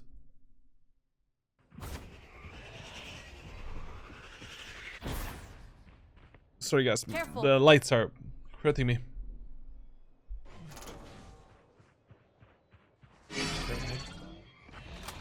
Right here.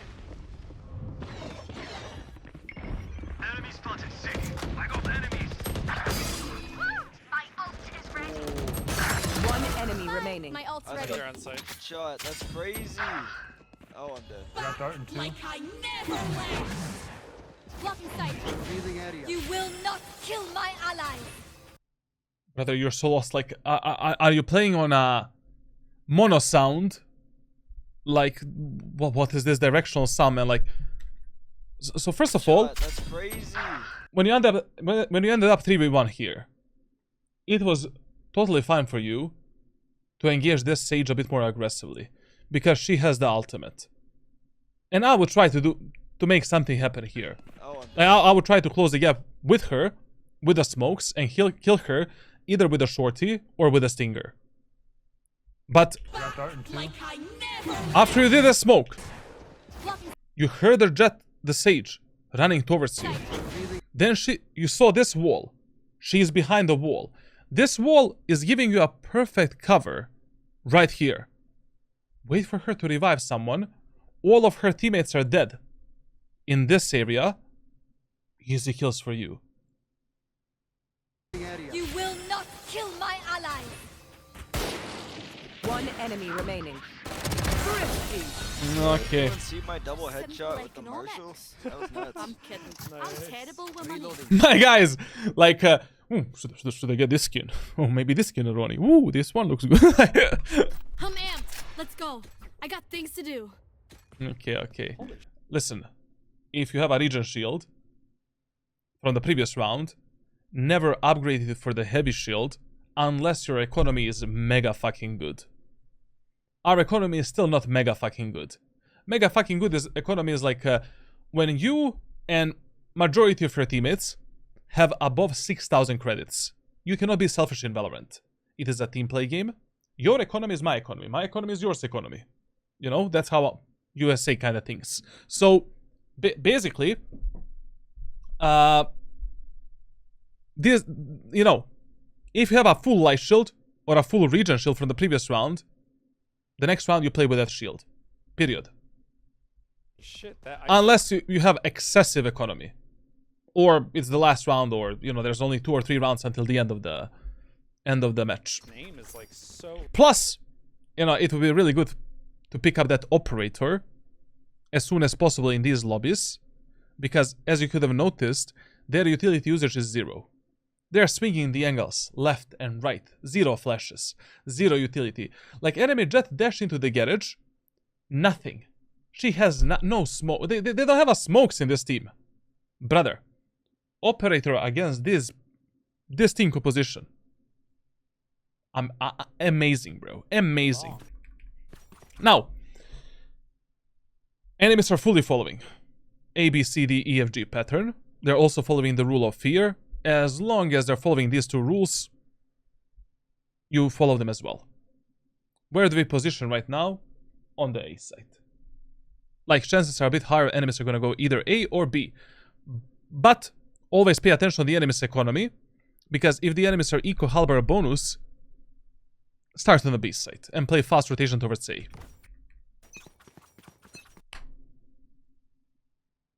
What the fuck is this? Listen, it's 2-3. We're not winning this match.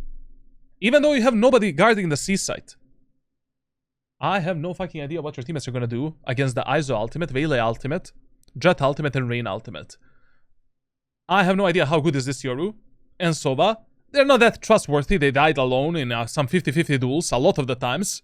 Your teammates are not trustworthy. We're losing the match. This should be an indicator also how good are your teammates. Like, as long as your teammates are not trustworthy, you don't give a fuck what is open on the map. You position yourself based on the information that you have about the enemies in the previous rounds. Period. Yes, I mean, there is a chance that someone is gonna lurk or take a fight in C-Long in this round, because they always have this Waylay or someone, you know, doing some solo shenanigans. But we'll see. Stick dart, dude. Stick dart. God help us now. You saw that Reyna crossing the A short on the minimap. Enemies are mainly pushing together as 4. Where Reyna is, there is a Jett, there is the ISO, there is a Sage. Maybe Veiley somewhere else. Right now, mega super fast rotation, like, it is not worth it staying on the C set right now. No matter what enemies decide to do. Already at this moment of time, you should have been close to the A-Link. In A-Link. Ready to fight with your Yoru and Zova. They're A. Get out of my way. Where are you running to, bud? I'll handle it. I am the hunter. Enemy spotted A. But how we should have started this round. Okay, we have Yoru, Sova, and us playing in the A-Long area of the map. Yoru, brother! Can you bait for me? Sure, brother, I'm gonna fight until I die. Get on this position. They have 0 recon tools. 0 recon agents to clear these double bait setups. Abuse it. Abuse it. Yoru takes a first fight. You bait him a bit. Then you take a small fight here without the dash ability and try to take a kill. Then with the dash ability, try to get another kill. We live a happy life. Get on this off angle, take another kill, glide here.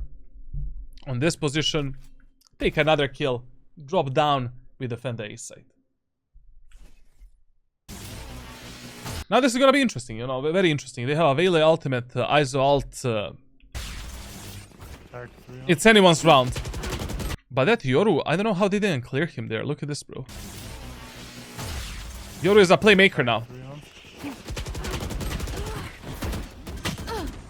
Oh my fucking god. I mean, Yoru is in the ultimate.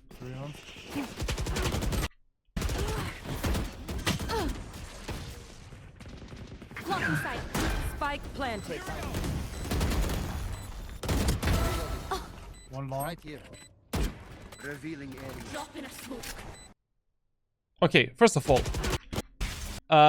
you are, throughout this whole match, I love that you are giving some love to the dash ability. You're using it pretty frequently, but majority of the times, it is much faster than it should be. Like, you're not even close to fight the enemies. Your Clove is holding the A link. Why did you activate the dash ability all the way in the spawn? Like, this is the moment of time when you should have activated the dash ability, so that we actually have it to fight the enemies. Pay attention on that. Like a lot of the times during this VOD, you activated the dash ability way too early. The enemies were not even close where you can take a fight with them. Now we activate the dash ability, and now we have two options. We can either fight with the dash ability together with our Clove, or we can pressure the enemies, get onto the site, and from a different angle fight with our teammates. Instead of that, we wasted a smoke and a dash ability for nothing, and then we took this fight, for which you were absolutely not ready with your peek and crosshair placement at all. Also, when you're using the smokes to cross or, I don't know, make a cover, use the smoke first, and then, you know, cross it, brother. Like, you cannot be crossing together with a smoke. Anyways, like, you know, if you know exactly where are the enemies, I mean, we know that enemies are behind the site and here. It is totally fine if you do this type of shit as well. So the smoke is not blocking our vision or exposing us once we pass it. You know, if you know that the enemies are only here, curve your smoke and do this. And now take a fight with an enemy here, take space so that you're not in a crossfire, and then from this position, fight together with your teammates and take some gunfights. Spike planted. One long. Right here. Revealing area. Drop in a smoke. There they are. One enemy remaining. Okay. This round should have been much easier than what it was. That's the moral of the story again. We should have won this round without even trying. Now, we fucked up the enemy's push on A. Enemies are boosted gorillas following the A, B, C, D, E, F, G rule. Rule of fear. Where do we play? On the B set or a garage. Or we are supporting our most aggressive teammates on mid. Done. We can, maybe in this round what I would do is hold the window. Why not? Because enemies have been peeking in the window a lot of the times when they're going mid. Object here, play this off angle, wait for the enemies like for 1 or 2 seconds to peek the window, surprise them with a peeker's advantage, take a kill, drop down. More enemies are down there, no problem. Activate the dash ability from the lower ground, try to delete one more enemy. That's it. Scanning ahead. The problem is this is the only information we have about the enemies and about their pattern of pushing. Like, you need to engrave into your mentality. Valorant is the gambling game played on numbers, where like we want to use a certain set of rules, tips and strategies to elevate our chances of winning a round. Every round is some kind of a gamble, but there is a bad gamble and there is a good gamble. This is a bad gamble. I shot somebody.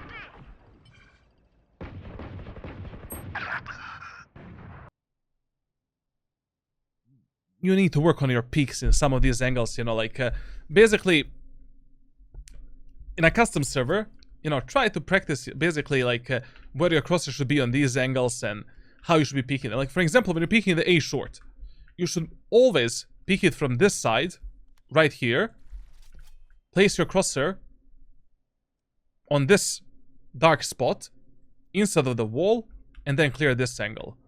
Then clear this position with the jiggle peek, in and out. Unless you want to go for some wide swing with the dash ability and try to kill the enemies.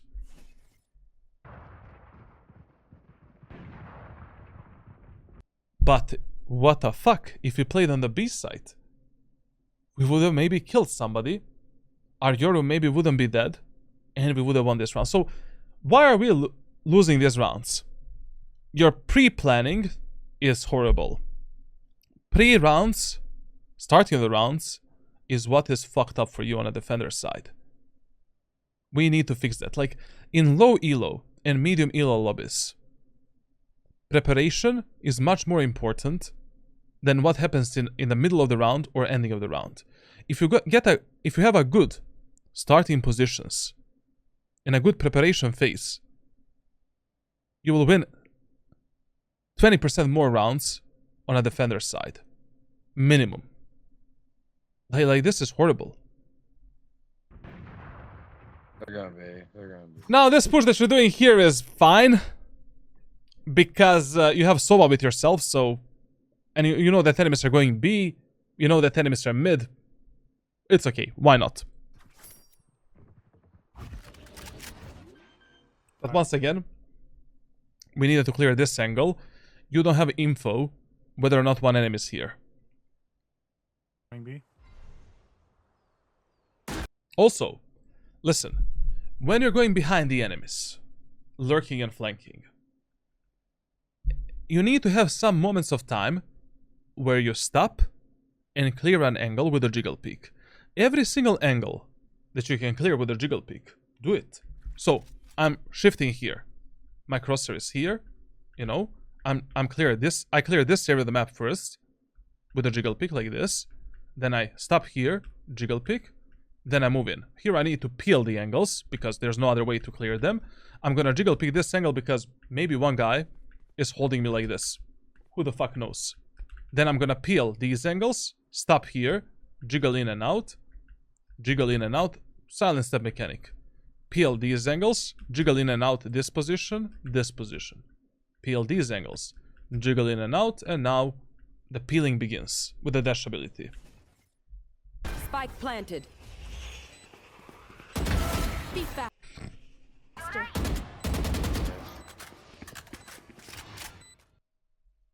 Once again, you activated dash ability a bit too early.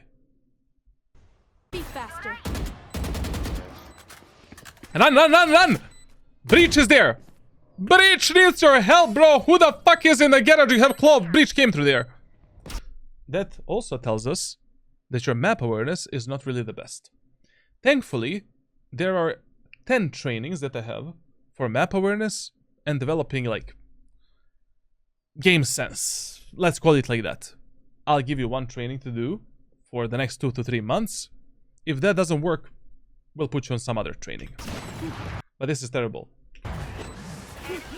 Like, basically, whenever you're not fighting the enemies, you should be gathering information from the minimap. Like, for example, here. You know, I'm on a lurk and flank. At this moment of time, map, crosser, map, crosser, map, crosser, map, crosser. They're gonna be. Map, crosser, map, crosser, map, crosser, map, crosser, map, crosser, map. Oh! Crosser, crosser, crosser. Enemies can be there. Crosshair. Map, I wanna see what the fuck is happening. I clear this area of the map. Breach is there. Enemies can still be window. I need to clear it. Crosser. Crosser. I'm swinging this. Crosser. Be fast. Now I have information what is cleared and what is not cleared. And I know what type of decision to make to play with my breach. But yes, there is still a chance for an enemy to be C-long, but also there is no chance because we know that Reyna and Iso are on B. Why? We heard their abilities and their steps on the B side.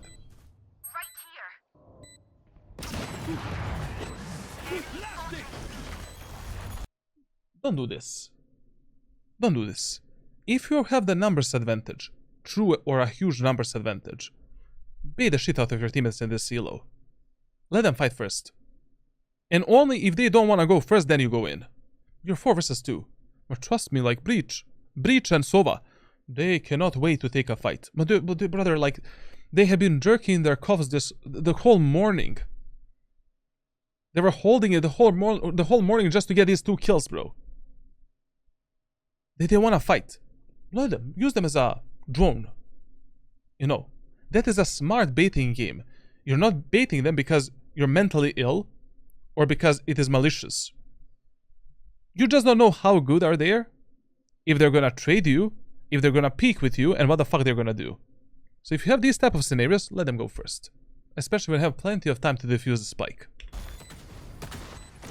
Because this was horrible, man. Like when you know, if you already want to go in first here, we should use this smoke to clear this angle. Now when the smoke is depleting, we clear this position. And now we know that one enemy is backside, we take a fight. Revealing area. There they are. One enemy remaining. Okay. Handle. But I think Yuri is good. S-tier agent, but not really the best pick in low elo and medium elo lobbies. Like, I would play him after Ascendant 1. Because to master the Yoru, you need to have really good levels of game sense and some level of game knowledge. I'm gonna op. Okay. Buying Operator in this round, bad idea. Why? ISO has the ultimate. You know, as long as the ISO has the ultimate, I would avoid buying the Operator. Because if you get sucked in, it is GG well played. So that is the reason why I wouldn't buy the Operator in this round. You need to pay attention to the enemy's ultimate status and what type of counters they have when you're using the Operator. Now, where should we play this round? To be honest, it's a far stretch. Enemies can go C or A. Nobody knows. If nobody knows, start on the B side. Play fast rotation between A and C. And just hold in the window. Lock in the window. Why are you using dash ability? Listen. Like, when you're playing with the Operator, like, you always first want to hold some kind of a tight angle to try to get the first shot. Safe angle. Where you can either reposition or hide even if you miss a shot. So, something like this. We take a shot, insta reposition with a knife out, get the Operator. Now, we use the dash ability to fight the enemies again. And we can jump up here to fuck up the enemy's crosshair placement, take a frag. Updrift, ride the edge of this position, take this fight, drop down with the knives. You took 2 kills. 4th fight. And now we take some safer angle, or we play with our allies, and that's it. But you had 4 chances, 3 or 4 chances to kill the enemies before getting into some 50-50 fight. But this is not even 50-50, like, you know, if you're holding it like this. And then you just wait for your teammates for a retake, and that's it. Good evening, Is Dome. One dash cat. Rodoro, thank you for the sub, man. I didn't see it. man. Generally speaking, when you're fighting with the Operator, you primarily want to use the dash ability for a second fight. Unless you're aggressively peeking the enemies. You know, like maybe you're doing this type of a play where you want to instantly push the enemies with op. Then you need to, you know, like, activate the dash ability. And then dash sideways to escape. But we should have played on the B side and play a fast rotation between A and B and C and hold the window push. And we should have started our rotation right now. One dash. We are rotating, rotating, Oh man. rotating, rotating, rotating, rotating, rotating, rotating, rotating, rotating, rotating. So already right now, you should be on the tower. Why on the tower? Enemies don't have a smoker. They don't have a controller. Maybe someone is smoking in real life. So, if they don't have a controller, go to the tower, try to get some picks with the op, why not? But the big problem here is ISO still has the ultimate. That can fuck us big time. Anyways, like, in this round, using the ultimate as a primary weapon would have been the best option. Whenever you build up the ultimate, and you don't have a gun for that round, heavy shield, ultimate, some secondary weapon. You know? Like a sheriff, shorty, or something like that.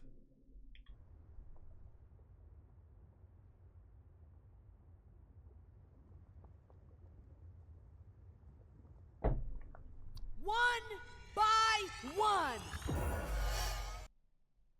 Here you should have been on tower. I don't know, like, you know, enemies don't have a controller, bro. Like, you like, especially in low elo lobbies, enemies are always gonna have some team composition that is lacking something. Team comps without recon abilities, very easy to fuck up the enemies on off angles, and with some kind of an aggression. And with some double bait or double tower setups. And with the operator. Team composition without a controller. And an initiator. Everything is open. And trust me, these silver and gold players, like, they're not gonna clear any of these angles properly. God help us now. Ooh. Careful.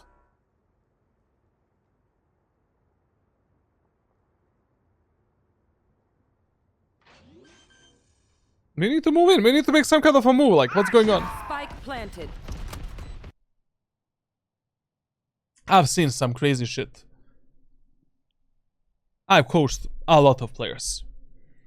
Every day I do at least one VOD review. For the last 5 years. Like, for the last 5 years I've done 4,000, 5,000 VOD reviews. In ranked solo queue. I've never seen this Breach Ultimate. In my fucking life. I know that the Vele is stuck in this corner right here.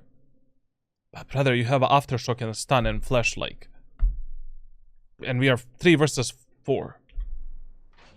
But what is the problem in this round?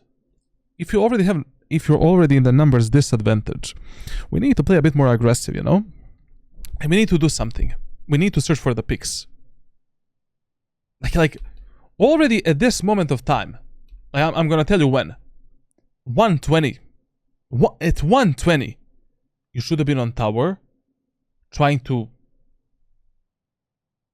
like lower down this numbers disadvantage, or bare minimum, holding some kind of a cross like this for an example. Bare minimum. But you spend the whole round. You spend 1 minute doing this in a numbers disadvantage. Plus, you activate the ultimate. Go with the ultimate. Go on tower, like, who knows if the enemies are gonna push you. I don't know, you don't know. But we can definitely maybe try to go for some picks. And in these rounds, we need to fight. I mean, we can play 3v4 retake with the breach ult, but it would be better if you play a 3v3 retake. And you don't need to risk it too much. Just take some safe fights, you know. You don't need to commit to the fights too much. Try to take a kill. Careful. Dead. Blinding. Blocking sight. Brother, you know that you don't have smokes for long. You see it on the minimap. Dead. What is this, brother? Like, when you're going for the retakes, ask yourself, where can the enemies be? Where they can kill me from? And what type of info I know about the enemies? You know nothing. You have no idea if the enemies are in this corner, on the bomb site, in the long. So every single angle that we're approaching here, we need to be jiggle picking in and out and clearing it methodically. Also, since you made a lot of footsteps, even jump spotting is okay to some degree. But just swinging this without smoke. And also, if you wanted to smoke this, just curve it. Bam. And now we can swing it. Like, when you're using your smokes, one mistake that you're making a lot is, like, you peek out while you're using a smoke. You're always exposed to the enemies while you're, before the smoke, you know, like, expands. What rank would this guy be if this was beta of Valorant? Probably like Platinum or Diamond. Blinding. Blocking sight. Platinum, because there was no Ascendant. You gotta.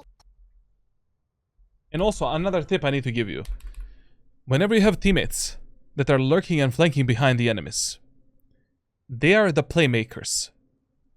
So when you're going for the retakes, and you have a teammate that is behind the enemies, Your main job is to distract the enemies and try to stay alive while they're completing that retake, that flank, essentially. So here we should have like just, you know, baited the enemies a bit, distract them, and wait to see what our club is gonna do. Anyways, we have 35 seconds to defuse the spike. Slayers. Do you think they should add or remove a rank? I think there needs to be a rank in between Immortal 3 and Radiant. Like, Immortal 3 it's way too much of a... Like, rank disparity doesn't exist, essentially. There needs to be one middle rank, like a Grandmaster or something like that. Like, basically, a Radiant rank before Radiant.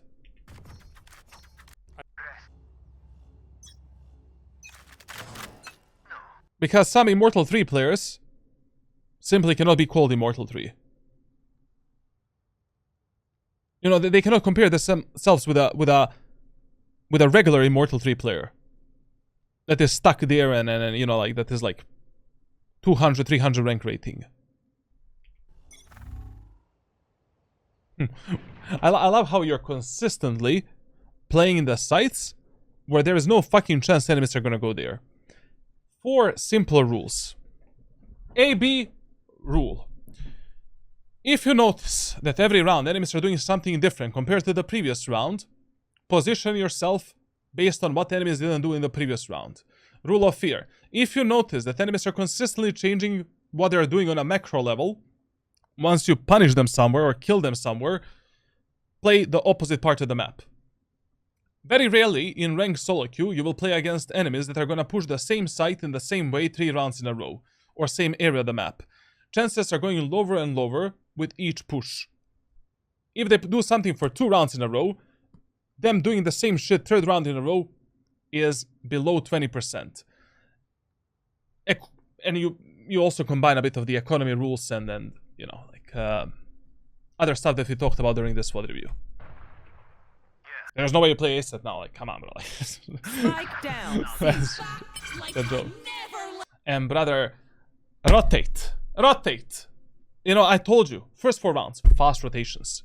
5th round, you ask yourself, what is the macro playstyle of the enemies? Aha. In the first 4 rounds, enemies just played together as 4 or 5, and they were just pushing the sides together. 2 options. You either go for the fast flanks and lurks, if they are not pushing the site where you are at that moment of time, or you go for the fast rotation. That is the only info you know about the enemies, and the only info we can use to read them.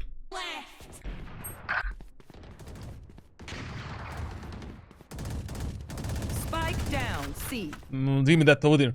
Blocking sight. Right here. One enemy remaining. We have a spike somehow, No peeking.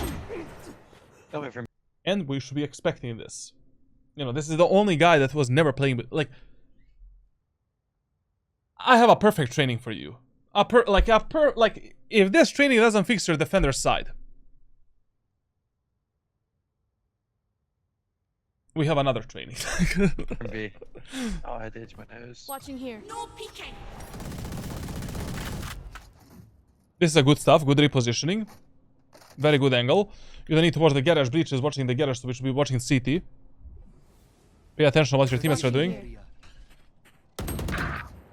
So, look at your teammates a bit more, man. Like, you're holding the same angle as your teammates are holding. Waste of time.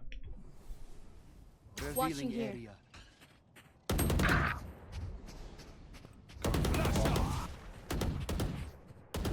She's fully flashed, bro. She's fighting your breach. Once again, I don't know if I would pick the operator here, but considering that Aizo never used his ultimate and considering how enemies are pushing the sites without any utility, it's okay. Totally fine. Enemy spotted mid. That's a kill. Well, was a gamble on ace set in this round good? It was okay. I'm just laughing because just look at the Yoru, man. Look how many fucks he gives, bro. That's a kill. Mom, I'm going, bro. It's you and me. Spike down mid.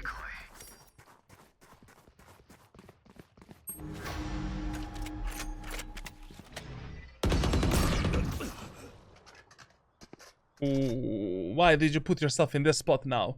You know, pushing this far up while the Yoru was alive was a good idea.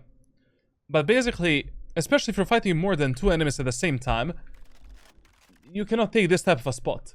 Because even if you kill an enemy, second enemy can refrag you immediately and you die.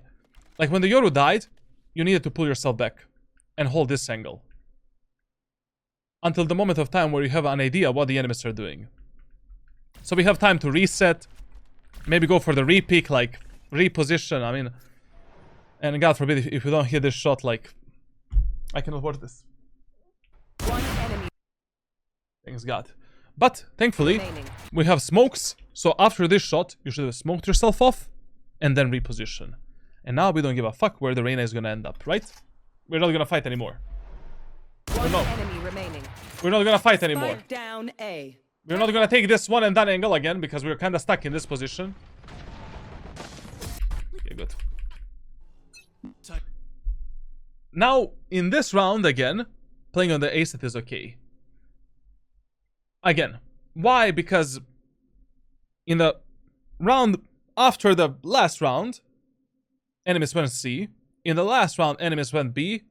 So in this round, yes, the chances are once again high that enemies might go A. And it's an okay guess, plus it's our default site, so it's totally fine. Time to jump.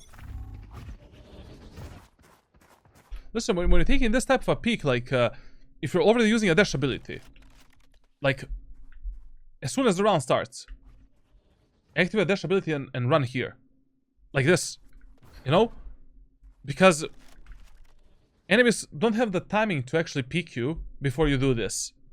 And then you can take this fight and delete them from the off angle. And whenever you're holding some kind of a long range corridor with operator, long range corridor or tight angle, always double zoom. It is much easier to micro correct yourself and much easier to hit these shots. Much easier. But another problem here is, like, once again, you're not paying attention on what your teammates are doing. Your Yoru is already holding this angle. Job done. Now we rotate. Enemies are not A. I mean, there's only one enemy there, probably that Vele that is always flanking and lurking.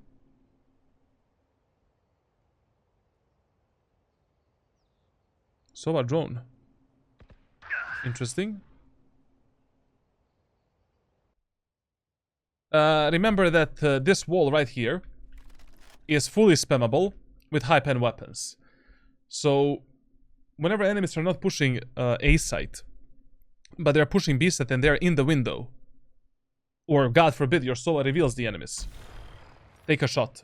Try to deal some damage onto the enemies. Like, only God knows how many kills I got because of this. That was a free kill, man. Like, that stage was not even moving. If you hit her head through the wall, she will be dead. Enemy down. My ult is ready. The hunt begins.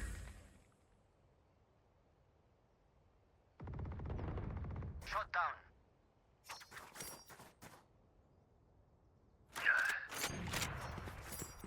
Spike down C. Spike spotted. C. Spike spotted C.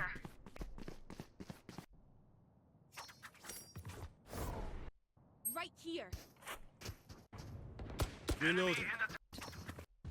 Okay, they're saved. Listen, whenever enemies are saving the guns, and you already have a very strong economy for the rest of the match, or for the next 2 or 3 rounds, hunt the enemies. This is the only time when you should be hunting for the kills. So here, like, when you knew that the enemies are saving, or they don't have a time to plant the spike, run them down. You should be pushing with the Yoru and trying to kill these 2 enemies. So they have 0 money for the next round. Potentially. Save.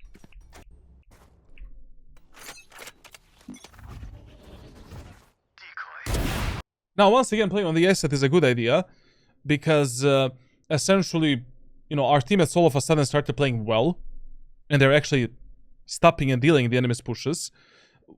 Enemies failed 2 times in a row, a push towards B and push towards C.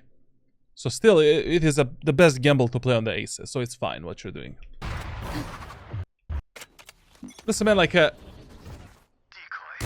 if you already take this kill without using a dash ability, and you have a timing to reposition with a knife out behind this cover, like, you do this, take a second shot with a dash ability. Also, another tip. Whenever you're playing the last round of the match, or the second to last round, and you have shit tons of credits, buy 2 weapons. So you have the op, buy the Vandal for yourself, somewhere. Maybe up here, maybe at the backside. So we have the Vandal for the retakes, if the enemies decide to push some opposite side. Or for example, when I'm playing C side, what I like to do is I buy the Judge at the backside. So, with the op, we're gonna take some kind of a fight like this. Some kind of a fight like this. Some kind of a fight like this. And now, some kind of a fight like this. Spike down A. Especially here, like, where you're considering to stay on the site, it would be good to have a Vandal. But anyways, like, you know, okay, we killed 1 enemy on the A long. Why is your secondary position at the backside? Object here. Enemies never saw you play on this off angle. Try to get a kill. You know, if you're standing here, enemies on short don't see you, take a kill. Glide on this position. Enemies are not pushing through short, they're pushing through long, take a kill. Or, enemies are long, pick them, take a kill. Enemies don't have a controller. Rotate on tower. Now from tower, defend the A side. And you don't need to commit yourself too much if you already got a huge numbers advantage.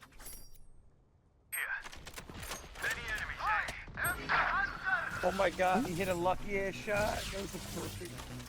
So perfect. Tag 2. Oh no. Healer down. Okay, you activate. Okay, we got a frag there. You activate the dash ability. Take a fight. You know why? Oh no. You know exactly where to place your crosshair. Like right now, enemies are gonna be here at this gap. You have the peeker's advantage. You have a dash ability. It should be easy for you to take this kill. If you didn't want to fight the enemies, you should not have activated the dash ability. Simple as that. Healer down.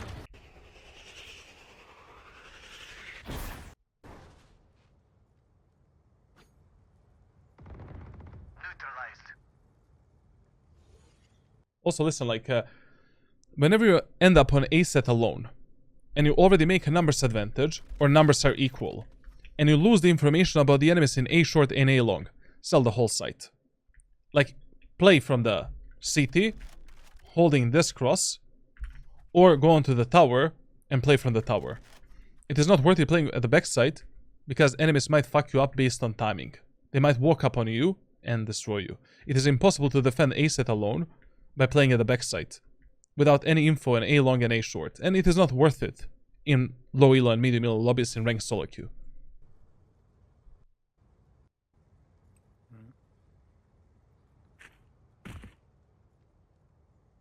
Anyways, here, like, you know, you don't even need a map control anymore. We're 4 versus 2. Huge numbers advantage. Going to the CT, hold the cross. Vayla cannot fuck us up with her ultimate. We play a 4v2 retake. Easy round. 30 seconds left. Look at this breach. He's holding nothing for you. And A-long is fully open. Remaining. Last garage. Listen, always trade, like, during the retakes, always trade the operator for the Vandal or Phantom, unless you're low HP. But I mean, we knew that he has garage, so it was okay to hold that angle and see if he's gonna peek.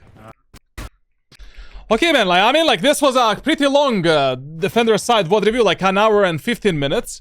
but your mistakes are kind of repetitive, and if you kind of understand that you suck at repositioning, positioning, and the starting of your rounds are bad.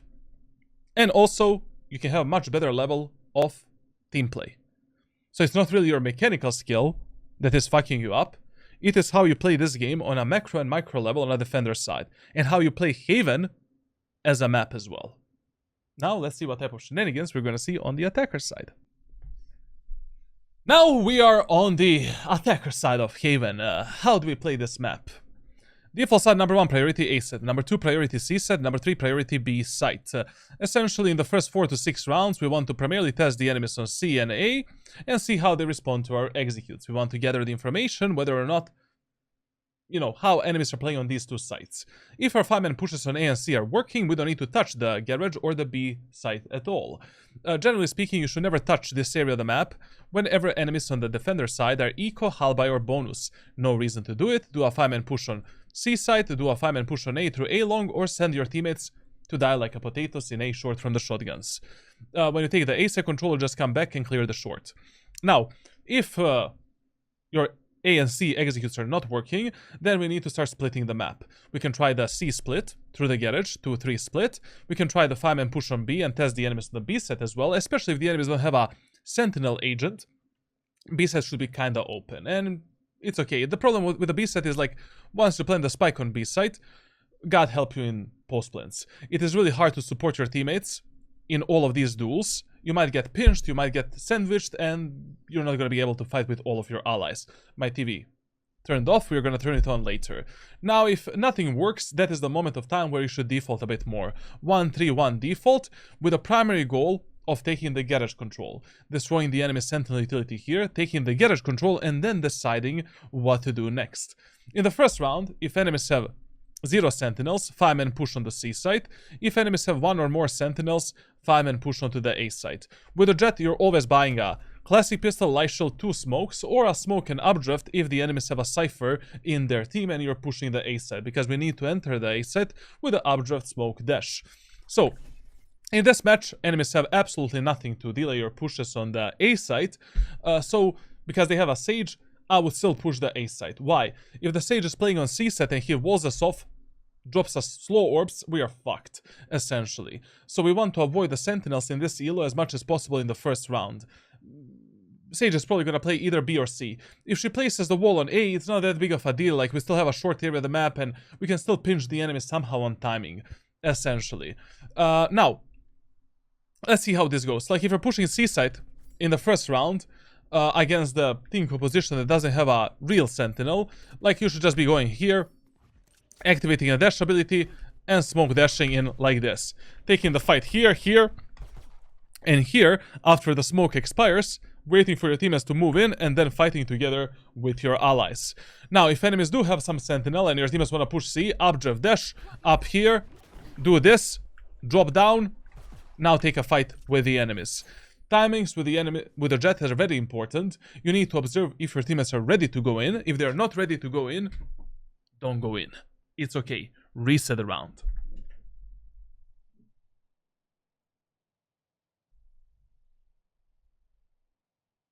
Let's see what our friend is gonna do. We need to jump spot this angle.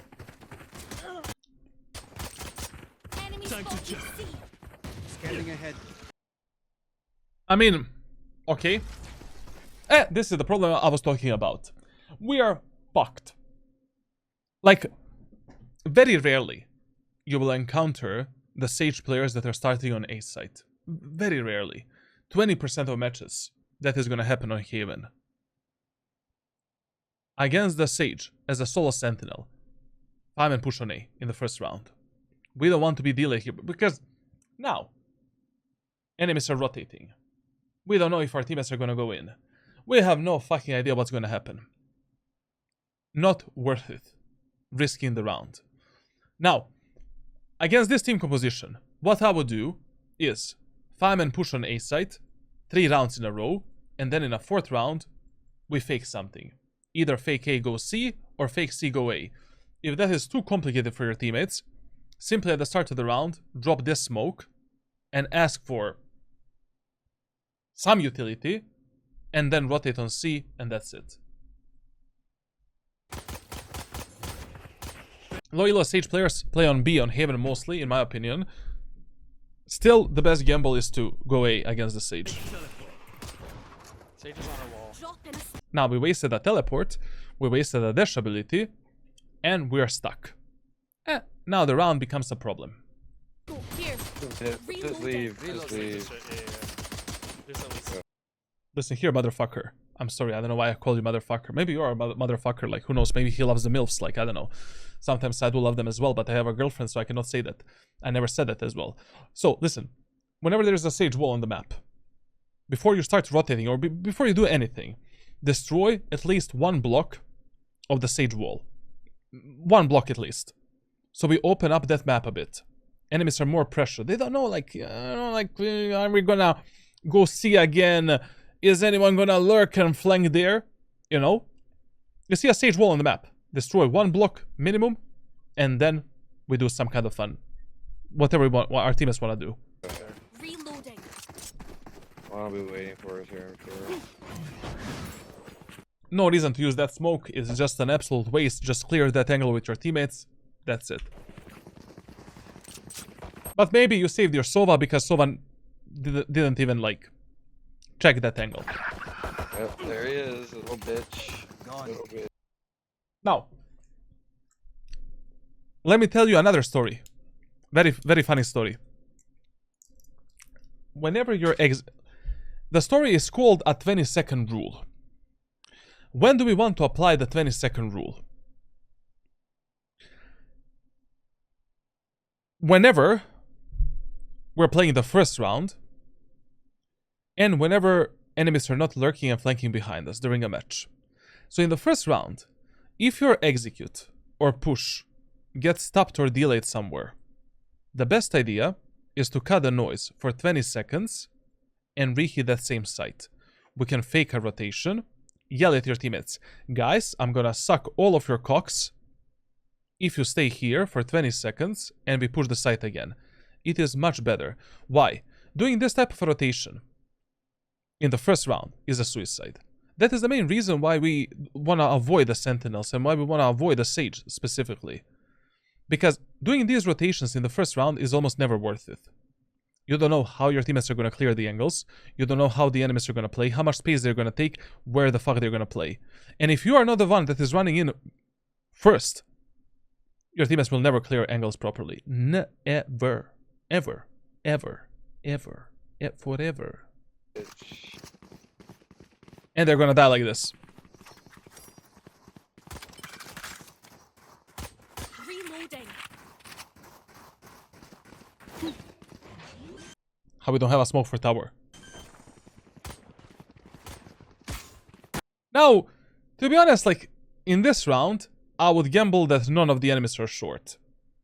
Because we first pushed C, we did a fast rotation, we killed that guy that took the space, so it's an okay gamble to just focus on the CT and tower.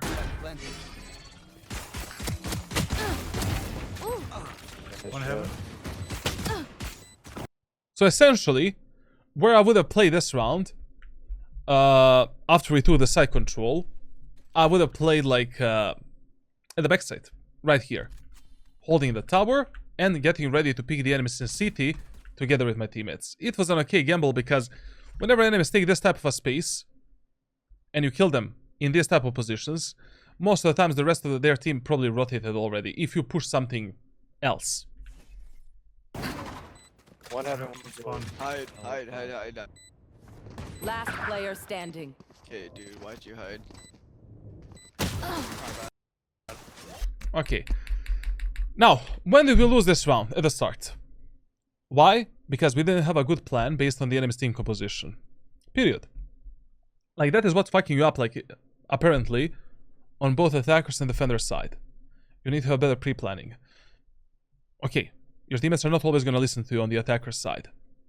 But from my experience, they're going to listen to you at least 60% of the times in low elo and medium elo lobbies. These players are clueless. They don't know what the fuck they're doing. They're waiting for some leader. You should be that leader. And try to be. At least in the first round, they're going to listen to you most of the time. Roll for initiative. Now listen, like, when you lose the first round on Haven, if you're not developing this pattern of pushing the same side 3 rounds in a row, send it in garage or onto the B site. Easiest kills you can get with the Jett. Shorty, 1 smoke. That's all you need. Jump here, close the gap in the garage, jump spot the enemies in garage, ask for the smoke. If anyone is close, rank him down with a shorty. Enemies are B. Smoke here. I mean, here. And run them down with a shorty. Easiest kills you can get in this CLO. Now listen, like, if you're crossing the aim and area of the map in eco and halberd rounds, you need to give your teammates a smoke for the cross. And always smoke like this if you have time to do that. To push the enemies a bit back. And also to take more space in the same area of the map. It is much harder, like when you do this smoke and your teammates peek like this, GG, well played. Like basically, this guy that's playing operator or outlaw, 3 kills, your teammates are down. Much better idea is to smoke deeper towards the enemies, like this, and then take the aim in space. Plus, when you do this, and let's say you have a shorty and you think one enemy is there, we can maybe try to do something.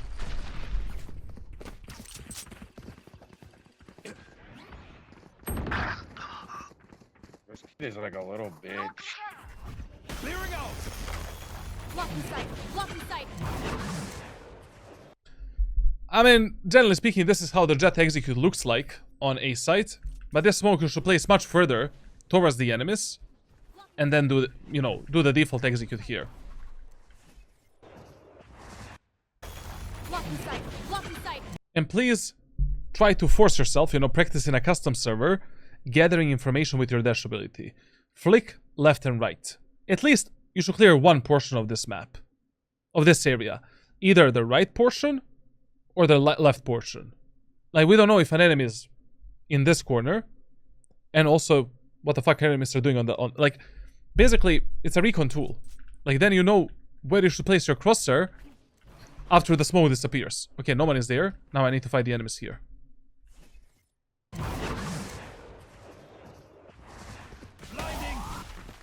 I mean, you did it, but I'm just reminding you that you should always do this.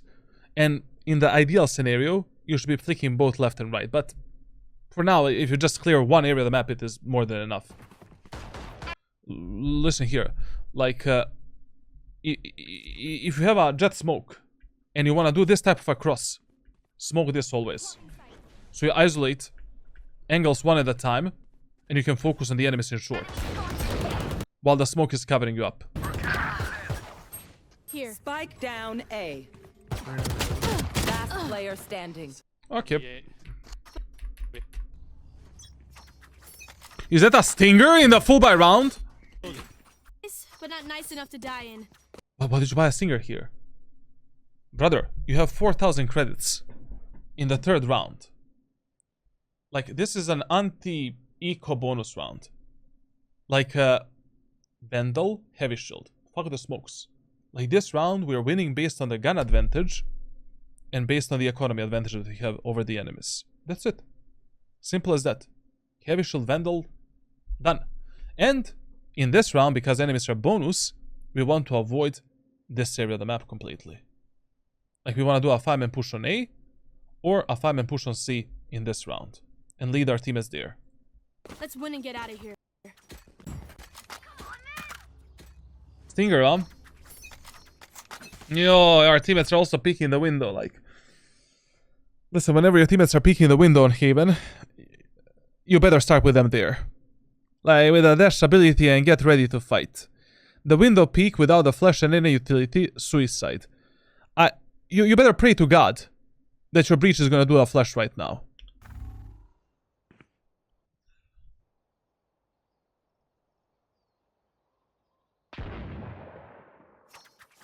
Outlaw A-long. But pushing the beast in this round is such a bad idea. Like, in the early stages of the game on Haven, you really want to avoid the B executes and ending on the B set early on. Because playing the post plants is always 50-50.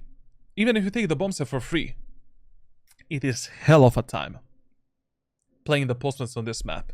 Because on this map, when you play post plants on B site, you either play them by stacking the whole team here, or by taking one of the links. Especially the A link is good. But most of the times that's not going to happen for you. And your teammates are just going to get scattered in this part of the map. And it is really hard to decide with who should you play at that moment of time and where you should focus. Dropping smokes. Go! Smoke there. What? Go! Smoke there. Dropping smokes. My dude is playing Vele, bro. Like, what is this, man? Go! Smoke there.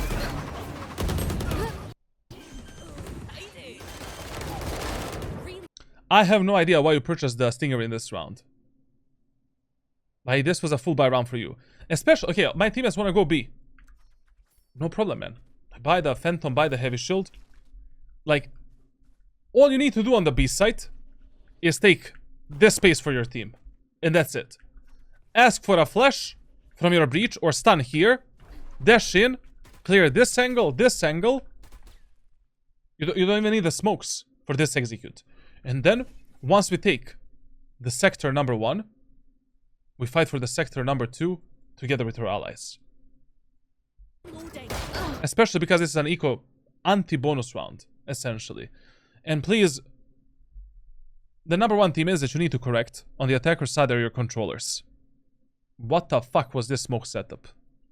Like, this smoke setup is maybe okay when you're pushing B set in an eco hull by round with the shotguns, classic pistols and stuff like that.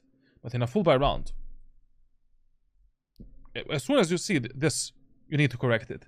That is why I say that I've covered almost everything that is most important for you in Valorant in my ranked playbooks. Like, now, the only thing we need to cover are a specific setup for different agents. But what you need to understand in Valorant is like how to properly path, take space, what is a good, bad, and a optimal smoke setup. How to hold angles, which angles to hold and stuff like that. And how to play the maps on a macro and micro level. Once you understand this, like, that's everything that you need. Like, I mean, if you're not playing a controller, you should still know every smoke setup on every map. And whether or not a specific setup is good or bad. And what enemies can do to fuck you up, and what you can do to fuck the enemies up. How did I win that? What Reloading. If we're gonna lose this match, Right here. Careful with brother. Enemies have guardians, outlaws, and shit like that. And you're playing a regen shield. You buy a regen shield only. You want to buy a light shield. You have money for the regen shield. You buy a regen shield. And that's the only time when you buy it. Here, heavy shield vandal, that's it. And why are we not testing our default sites first, where enemies can make enormous amount of mistakes defending them, instead of fucking mid? Like, basically, when you're sending your teammates on mid and here, I don't know what's gonna happen. Like, you really don't know who's gonna die first, what's gonna happen. But when we are doing a 5-man push on C or a 5-man push on A, it's much easier to control our allies, to play a refrag with them, on refrag potential with them. Plus, we don't have a sentinel to hold the flanks. Like, it's gonna be interesting. main ARC. No peeking. One. Dropping a Five, smoke. one. Spike drop. Spike's here. Flash out. Spike.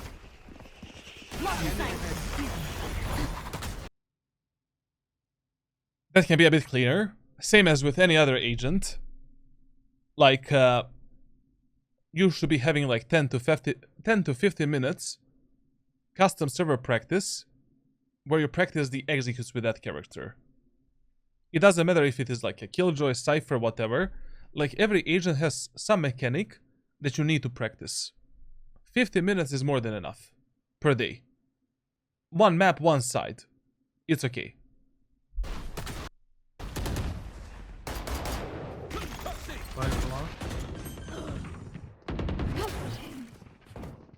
Planted.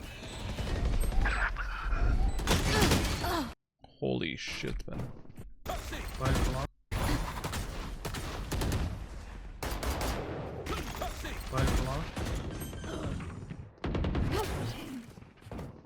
Planted. Like, you know, this is the problem of these executes that you're doing early on. Like, it's really hard to control, like, your teammates when you rely on this playstyle this early on in a match. You know, you're doing a 4-man push onto C site through garage with a Yoru faking A site in a silver gold elo lobby. You know, like, it's impossible to play reflex.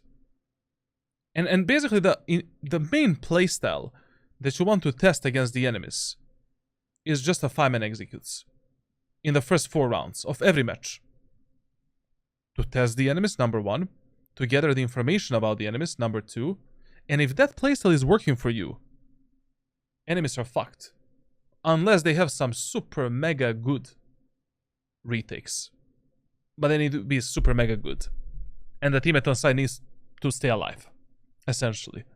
Like here for an example, like, you know, when you're doing these executes to an alternative areas of the map, you need to hyper focus on the minimap. In order to, and you consistently need to ask yourself, with who should I be playing at this moment of time? Like here for example, when you took the C-side control, we need to go into the garage, essentially, and support our Clove. Our Breach and Sova are already playing together on somewhat reflect potential. She's alone. You wouldn't be fast enough to support her, but that's the problem with these executes that we're doing. Planted.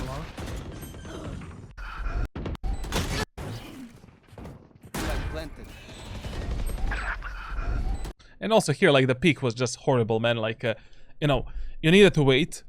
Like, this is a good off angle and a good fight. I would have taken it as well, especially because 2 of my teammates died. But you needed to wait for the eye to disappear and then do a proper wide swing. Like, basically, you know, that Reyna had so much time to adjust her crosshair and to kill you. Wait for the eye, it disappears. We do this, delete the Reyna, reposition. Our teammates want to play long. Okay, we can play long. We have a Breach, we have a Sova. We don't need to play on the site. Plus, they don't have a controller to smoke over the bomb.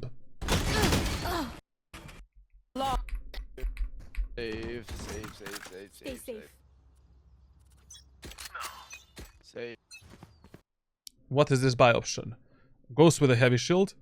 Crazy motherfucker. Now listen, in these eco rounds, halberd rounds with a Jett, on the maps with the claustrophobic areas of the map, try to abuse the shotguns to get the kills. Like, try to do it. Force yourself to do it. Is the easiest way for you to get a free gun and a numbers advantage. Like, buy a Judge and a light shield in this round. Buy a Bucky with a light shield. Buy a Shorty with a heavy shield, whatever. Like, we know that, for an example, Jett is playing alone on the B side. Let's run her down. She was playing at the back side. We can updraft dash with a smoke, jump on her face, take a kill. For an example. Or we can once again try to find some kills in garage. And even if no one is in the garage, with the dash and smokes, we can easily close the gap with the enemies on the C side. With that close range, but Ghost with a heavy shield in an eco round. That buy option doesn't exist in any playbook or anything. In the worst case scenario here, we should be buying like maybe a Sheriff with a light shield and that's it. Stay safe. Drop in a smoke.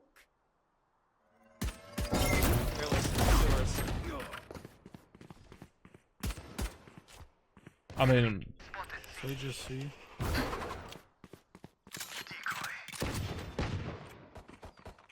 Careful. Reloading. Reloading. 2 on C. Right here. Wall. but another funny thing is, even though you were not hitting the default sites, like based on all of the information that you've gathered, you know how the enemies are playing. Sage is with one duelist on C site.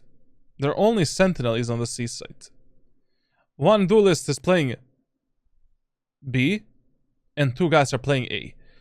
How the fuck can Vele and ISO, Vele and Reyna, Vele and Jett, Jett and Reyna, Jett and ISO, Reyna and ISO, Reyna and Jett successfully defend the A site against the Jett, Sova, Yoru, Clove, and Breach? You have so much utility to push them off from the sites. It is insanity against this team composition applying this macro playstyle that we're doing. Try to lead your teammates a bit more. Give them the ideas. Tell them, guys, look at their enemy's team comp.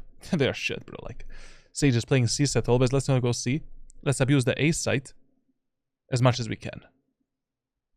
Hold off.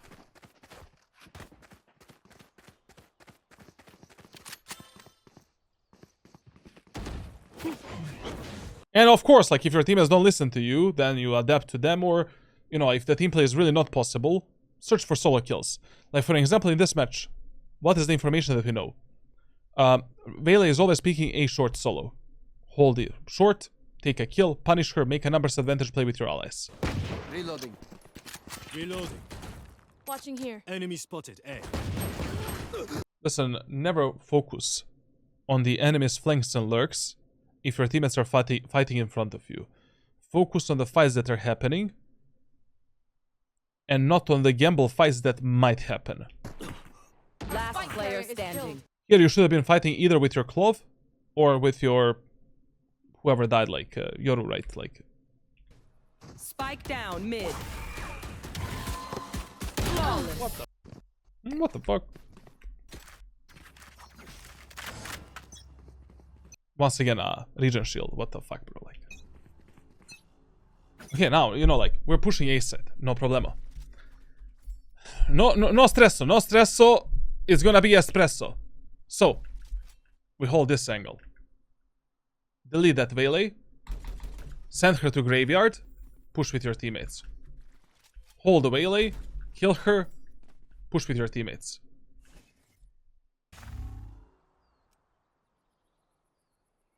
That way, he's always hiding short somewhere. Careful. But also, you know, if your teammates are crossing this A-long area of the map faster than you, give them the smoke. You know, either here or here. Very good. Very good. Like, what the fuck is this team composition gonna do against us? Like, literally, like, we can push them with the stuns. With like, they need to take the fights. They're duelists. Like, I mean, they have nothing. Scanning ahead. Grenade smoked off. Concussing. Scanning ahead. Grenade smoked off. Like, listen, if you take 1 or 2 kills while you're taking the space in this A-main area of the map, always play with a teammate that is alone or teammates that are carrying the spike. Like, if 3 of your teammates are already going long, play with your teammate in short. Like, those are the rare case scenarios where you should go through the short, essentially. And, I mean, also, if your teammate is playing super aggressively and she's willing to go in before you, use her as a drone and just go short. Concussing. Scanning ahead. Did our Concussing. Scanning ahead. Breach just stun the Clove? One's in sewer. Blocking sight. Blocking sight. But you heard the guy in short, man. You heard the shield. You know ISO is there. Like, basically, you know, whenever you're taking A site and you don't have the short control, this should be your Formula 1 route. Ba-ba-ba-ba-bap, ba-ba-bap, ba-ba-bap, ba-ba-bap, ba-ba-bap. And then you go back to your teammates. Like, whenever you're taking the A site, fuck the back site if you don't have the short control. Like, use the smoke here as a cover and take the short either alone or with your teammates. We cannot be dying from there. Blocking sight. Like, as soon as you did this, insta smoke on this angle, and with the Yoru, we're running the ISO down. Sight. That short. Short. Alright, you got him. No. Sad match, sad match. 2 seconds before you peek. Okay. Heavy shield, ultimate, shorty, no problem. No peeking. I'll handle this. Back soon. Look at the minimap. Your Yoru is the drone. Look where the Jett is, man. You have the ultimate. Like, whenever you have Yoru in the team that is using the ult, always look at the minimap. He is telling you where are the enemies. You need to look at the minimap because your teammates in low elo are never gonna speak with you. They're never gonna ping or you know, tell you what the fuck they see. Brother, if I saw on the minimap that Jett there, I'm instantly trying to kill her before she kills my allies, because that Jett is probably playing op right now and our Clove is gonna die in 1 second. Okay, not the op. She was actually having a gun and we got a bit lucky. But also, we know that the Sage is always playing on the C side. Follow the Yoru, like. That Sage is an easy kill. Reloading.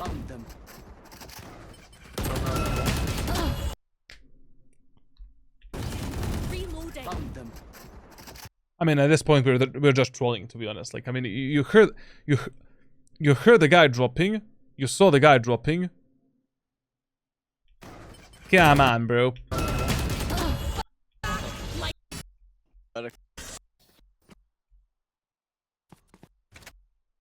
Let's fly.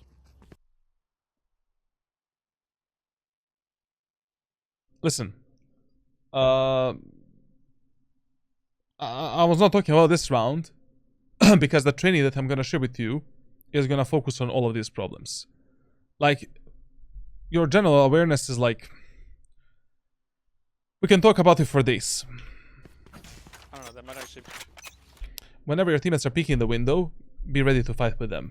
The most dangerous peek on the attacker's side. Or ask for a flash. Yoru, flash the window. Breach, flash the window. Tell them what to do. Time to jump. Decoy. Dropping smokes. Now, buying op in this round, on the attacker's side, is both good and a bad idea. Bad idea, because you're pushing mid. Good idea, because we can take a free kill on the A side. Enemy Vele. Like, enemies always have someone that is peeking A short area of the map. Like, literally always. Reyna or Vele, someone is gonna peek. So these are the matches and rounds where buying the op on the attacker side is a good idea. But you're buying it to punish one enemy. Like, you should never get the op on the attacker side blindly. Like, without any information and without any idea where you can fuck up one enemy. So that is why I said this is good and bad. He just bought it because, fuck it, let's buy the op. But I would have bought it to kill this guy. And I would just be fully patient here. Because once they hear our team is moving B, someone is gonna pick that 100%. Free kill. And now, we can simply connect with our teammates, and that's it. You have a shorty as well. Amazing.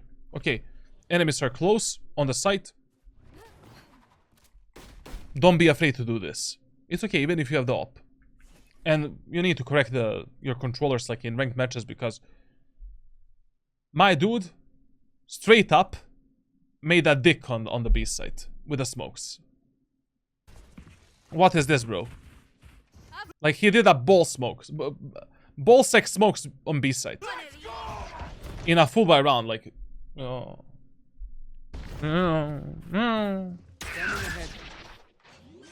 And also, you wasted a lot of time here. You should have been moving with your teammates here.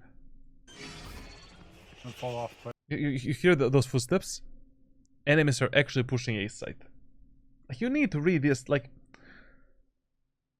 Essentially, you just need to put a lot more focus on both your teammates and enemies. I don't know what you're focused on during your matches, but you're not gathering the proper information for yourself. It's gonna be explained in the videos that I'm gonna share with you. Play offside. Play slow.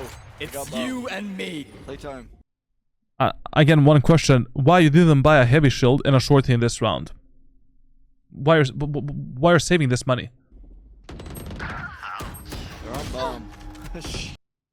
Never give the anal cavity to your enemies. Always place your crosshair on the most probable angle from which they can kill you. Even if you're rotating with the knife out, your crosshair should always be on the angle where there are the highest chances that enemies might peek you.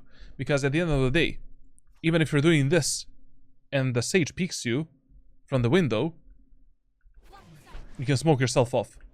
You can maybe do some quick jump to escape that fight, reset yourself, take a kill.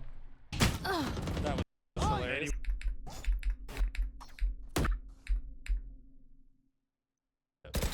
Reload. I mean, I love that you're trying different weapons, but, you know, it needs to be more meaningful. You know? Like, basically, when you buy some weapon in Valorant, on attackers or defender side, you already need to have a vision how you're taking a kill with that weapon. And I don't see a vision here. How the fuck are we gonna take a kill with that Odin? I really don't see it. Jump them. You know, maybe if you buy a Judge and you go Garage, I can see a vision. Judge, Sheriff, and Heavy Shield. We can maybe, you know, jump spot this, like, tell the Clove to smoke that. One enemy is like here. Okay, let's run this idiot down. Like Updraft Dash, bop, bop, bop. Take his gun. Maybe take more space or fake and go back. But Odin vision, I don't see that vision here, like, literally. Cutting through. But a respect for trying at least. No peeking. Declining. And you really need to fix, like, one of the main things you need to fix in terms of your utility usage, two main things. Number one, you're activating your dash ability way too early. If you're not gonna fight the enemies, if your teammates are already in front of you, don't use a dash ability. And number two, you're dropping the smokes to cover yourself up, but you always peek together with the smoke. And enemies see when and where you're going. And they just spam you and kill you. Oh, the classic silver strategy. We have two Odins on the attack. Sorry, I didn't see it. By the way, one more tip, like, doing a 5-man push on C, only through Garage, is an absolute fucking suicide. We can do a 1-4 split, we can do a 2-3 split, but a 5 push through the Garage simply doesn't exist. It doesn't matter what is the economy, what is the round, it simply should not exist. So if 4 of your teammates are going Garage, leave them to Jesus Christ. You know, you need to jump spot the enemies here, destroy the Sage wall, apply the pressure here, and then we can pinch the enemy somehow.